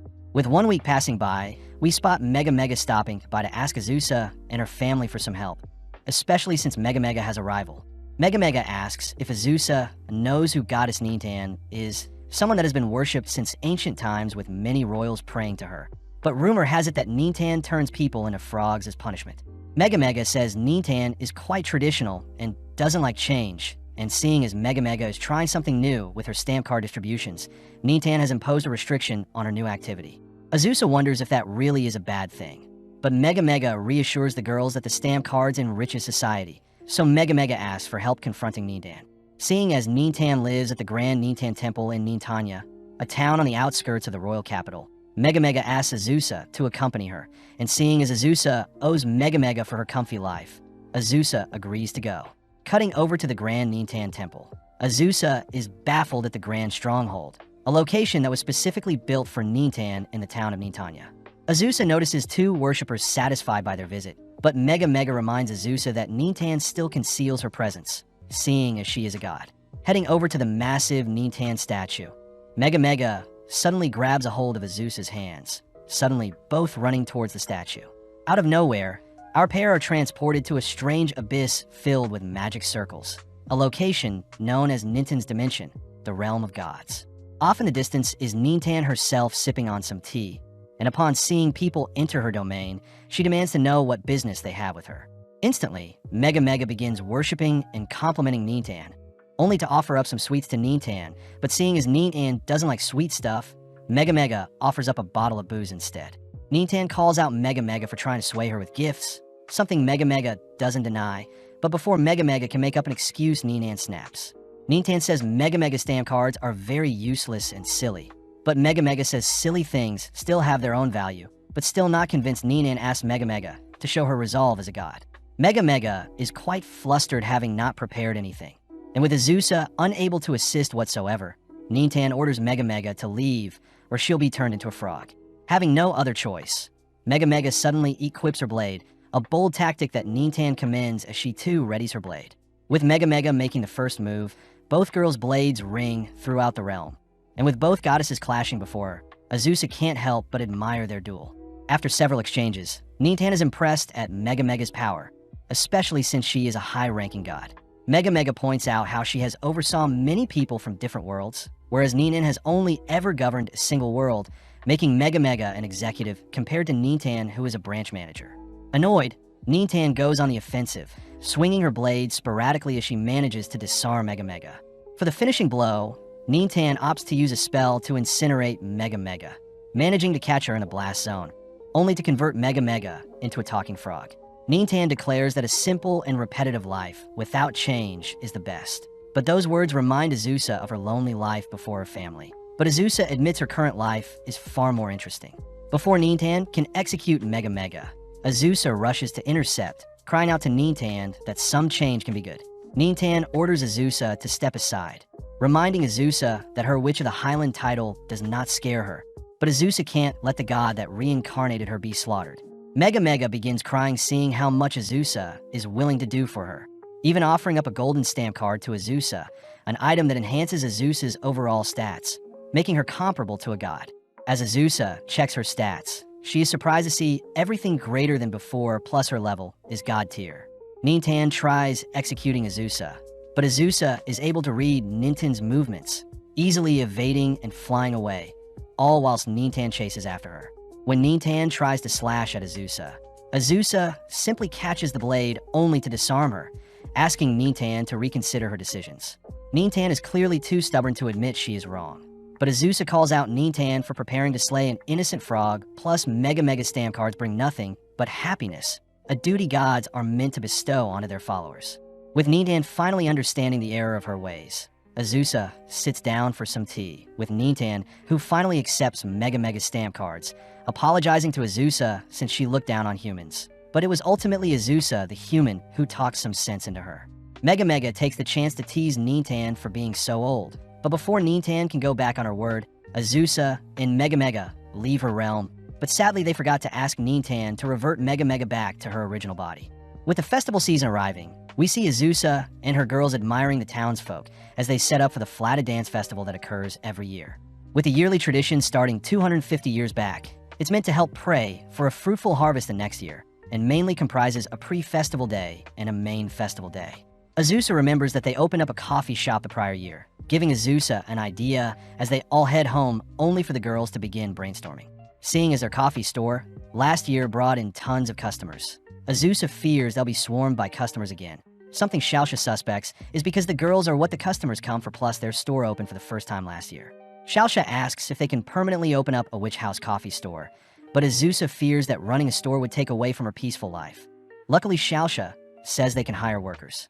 Right on cue, Miss Janny barges into the room, asking if she could be the manager of their new store. With the girls serving Miss Janny some tea, Laika wonders if Miss Janny can run her temple whilst managing a different business. But Miss Janny says a second job will help with her expenses. Just like that, Azusa assigns Miss Janny as the manager of their witch house coffee store. But as we cut to a few days later, Natalie is seen refusing such a store from opening, especially since Azusa nor any of her girls are running the store. Natalie says she also wants the girls to make an appearance at the upcoming festival, a special request from the town itself. Something Azusa fears will be utter chaos, though. Natalie reassures the girls that there will be adventures to help make sure things run smoothly, plus there will be a ticketing system to help organize customers. Seeing no reason to refuse now, we see the girls getting to work as they prepare for the festival day. But although everyone is happy to help out, Sandra herself passes since she doesn't like crowded areas. Moving forwards to opening day, we see a massive line forming for the witch's coffee shop opening. And with all the girls donning their maid outfits, they all agree to work diligently. Surprisingly, Laika's fit sends the girls into a frenzy. As for Sandra, she promises to stay out of the girls' way. When Azusa opens her store, she is immediately shocked to see the demon girls visiting them, annoyed they are their first customers. Pecora hints at a performance that may occur tomorrow. But changing subjects, Azusa has the Slime Sisters escort the girls to a table. Up next, Mium and Nana are seen visiting as well. A surprise, but nonetheless Rosalie is tasked with taking care of them. Following the spirits is Yufu herself, who says she's impressed by Azusa's store, flustering Azusa as she personally escorts Yufu to her table. But Miss Janny points out a strange pair in their store. Azusa gets annoyed seeing as Mega and Nintan have snuck into their store and occupied a table without waiting, but Mega reassures Azusa that they brought their own table, plus they're still invisible to other customers. Out of the corner of her eye, Azusa spots Sandra spying on them. So Azusa heads out back to speak with Sandra. Seeing Sandra all alone, Azusa mentions how they could use another helper, but Sandra fears she won't fit in with the others. Luckily, Azusa had already prepared a maid outfit for Sandra, immediately getting her started with some serving tasks, which catch the attention of customers as they adore Sandra's hard work. As the day goes by, we see the customers satisfied and enjoying their time, all whilst the girls diligently converse with customers, cook up their meals, and clean the dishes. With time flying by, we cut to later that night, where the girls wish Natalie farewell as their last customer, officially closing up the store for the night. Before the girls can decompress, Pecora appears, reminding Azusa that there is still a day too, piquing Azusa's interest. Waking up bright and early the next day, we see hundreds of fireworks swarming the skies for the dance festival. We follow our girls walking by several stores, but as Pecora clings tightly to Azusa's side, Sandra growls at Pecora for taking away her mother. Azusa asks the girls not to argue, asking why there's so many demons in town, but Pecora says they're simply running a test during this year's festival to see if humans and demons can get along. With the Slime Sisters running off to inspect some dolls being sold, Halkara suddenly hears a familiar voice, instantly being drawn to Ino, her sworn business rival. Sandra begins growling at Ino as well, reminded of the time when Ino tried hunting her, but at that moment Azusa notices Pondeli nearby, happy to see her store is doing great in town. Cutting to the Dragon Girls, we see them manifesting fire and water dragons to duel each other in a card game. But Pondeli admits that ancient magic was used to make the card game more realistic. As the girls pass by Fighty enjoying a carnival game, they head towards the town center, all amazed by the various stores, but a particular crowd catches their attention. Seeing disturbing paintings being put on display, Azusa immediately recognizes Kirillina, giggling along as Kirillina has given her interpretation of what the Leviathan sisters look like. Right on cue, the Slime Sisters return with a doll Beelzebub had brought them, but Azusa gets intrigued hearing there is an amazing singer in town. With the gang wondering if it may be Cuckoo, they're pleasantly surprised to see Pecora dancing along to Cuckoo's musical performance, all watching as Pecora lights up the stage with her fancy footwork. With some time passing by, Pecora wraps up her performance only to receive a massive round of applause from the crowd. But out of nowhere, Pecora says she has come to bridge the gap between humans and demons, suddenly calling for Azusa to come on stage. As everyone waits in anticipation, Azusa joins Pakura on stage, only to be surprised when Pakura asks Azusa to express how she's felt this past year and sing for them, whilst Cuckoo plays alongside Azusa. The season ends with Azusa letting loose as she expresses the joy she's felt meeting new people through her singing, forever grateful to the crowd and her family as she can create and share new memories with everyone.